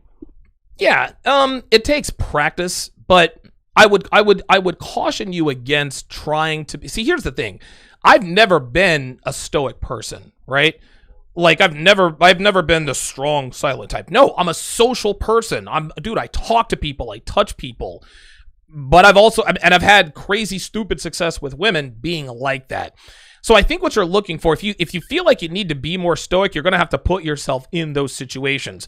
My advice to you would be this: talk half the time, right? Literally think before you speak. Before you do anything, think about it. Now, you don't want to outthink the room because you want this to come naturally. But if you want to be stoic, you're going to have to put yourself in social situations where you feel like you are faltering. But again, I would caution you trying to be like the strong, silent alpha male type. No, if you're a gregarious, fun guy, be the gregarious, fun. Listen, there are a lot of the pickup artists, a lot of alpha males are gregarious people. Let's use Donald Trump, our president. Does he seem like a stoic guy to you? Hell no. Donald Trump is anything but stoic. But guess what? He's one of the first presidents we've had who's an alpha male, probably since, maybe Dwight Eisenhower, Ike Eisenhower, John F. Kennedy. He's an apex alpha male. He was socially he's gregarious. So you have to understand that don't try to be stoic to be attractive, right? Maybe you feel like you're saying too much and that's kind of costing you opportunities with women, but try to embrace your gregariousness and try to channel it in the right direction. Thank you, man. All right, man. I appreciate the call. Area code 404. Let's go to one last call here. Let us go to area code 270. Area code 270. You are on live with Donovan. What is your name and your town? My name's Jonathan. I'm from Kentucky. Jonathan in Kentucky. How you doing, man? Doing good. You know, Donovan, I wanted to share something with you. I did notice that I'm really grateful that you and other especially Alpha Male Strategies and the other ones I listen to, I think it's good to see there is a lot of division amongst this country, whether it's whatever it may be. But I do notice that it seems with the red pill men awareness, I guess you could say genre, that all of us really come together and are blind to race and religion, and that we're coming together, right? Trying to be more empowering. I think that's a good thing, man. And it is kind of odd that when you see more black men trying to help these young fellas of all races trying to get better, and it's good to see that, you know, we can overlook this whole racial division. Not that it's really prevalent, but it's there. It is pushed and trying to be manifested in some degrees. But it is odd demographic to see that all of us, I mean, look at your callers. You had guys that were probably Hispanic, that were black, that were white, and we're all together trying to figure out this egg, man. And I think it's righteous, dude. I do too, man. So, that's one thing that I take tremendous pride in, the fact that I have a very diverse audience. And listen, there's nothing wrong with having an audience that's not diverse. If you have a YouTube channel or a YouTube following that follows African American current events, then it stands to reason that most of your audience is going to be African American. But the red pill and red pill truth, that transcends all races. All women are like that. Now, there are differences between women culturally, but dude, guess what? Black women are attracted to the same things that white women are. White women are attracted to the same things that Hispanic men are, and so on and so forth. That doesn't mean that they don't have some preferential differences, but the fact of the matter is that all women operate the same way. And that's what I like about this. And I try very, very, I don't know. Like, I remember when I used to do shows with O'Shea, he used to try to pigeonhole me. As he used to tell me all the time, well, most of your audience is black. Most of your audience is black. As if to say, Donovan, you owe the black community. And I'm like, nigga, I don't owe anybody shit, right? Like O'Shea always tried to pigeonhole me. And because I didn't know what my influence was, I believed him. I figured, okay, well, most of my audience is black because I'm black. Then I started taking phone calls, and then I started opening up my Patreon. Dude, I have an extremely diverse audience. I take tremendous pride in that. Ace and Spade says, gotta call in one day and show you my beta male voice. The $2 super chat. Zachariah Hayes with the $20 super chat says, toss it into the tip jar. I appreciate that, Zachariah Hayes. So Devin and I are going to we're gonna go and eat some. We're gonna go to a fondue restaurant. I haven't eaten meat in almost a week. I have been completely meat free, and it's definitely starting to make a difference. I'm going to break that meat fast on Super Bowl Sunday. Then I'm going to go right back on it and continue with my meat free, plant-based diet. And it's going really well. I feel really good, and hopefully it'll stay this way. Let me shout out. So big thanks to my super chatters. Big thanks to my super chatters. Oh, wait a minute. My super chatters. Hang on a second. There we are. Michael 11, Dooley Godot, Cuban Libertarian, The Neg, FQG, Merciless 6, Andreas Tevelis, Tremaine Jordan. Let's see. Affion Fada. I hope I'm pronouncing that correctly. Black Man Travel, Grovelite, Double Dollar Man, Kenneth Christmas, Ace and Spades, and Zachariah Hayes. I greatly appreciate your super chats. Just a couple more things, a couple of important announcements. Like I said, I'm going to Sharpstream. For those of you who joined us late, Sharpstream is now its own thing. It is its own website. It is its own platform. I will be streaming from sharpstream.com, and I will be putting the videos that I do on Sharpstream on sharpstream.com. It's my version of YouTube. That's what it is. It's not just going to be a video thing on my website. It is actually going to be Sharpstream. So you guys make sure and bookmark that page. I am releasing a text course. I am releasing a course on how to text women. And this is not just texting. This is all forms of communication with your phone. So whether it's texting, DMs, I've never done Snapchat, but again, if you are using your phone to communicate with women, then and again, there's no strategy that you really have to use. All women are programmed a certain way, and I'm going to give you the tools that will allow you to sexually escalate with women over the phone without using your voice. Text conversations. My weekend webinars are going to start this weekend. It is a Patreon level. Do not sign up for that tonight, guys. Do not sign up for it tonight.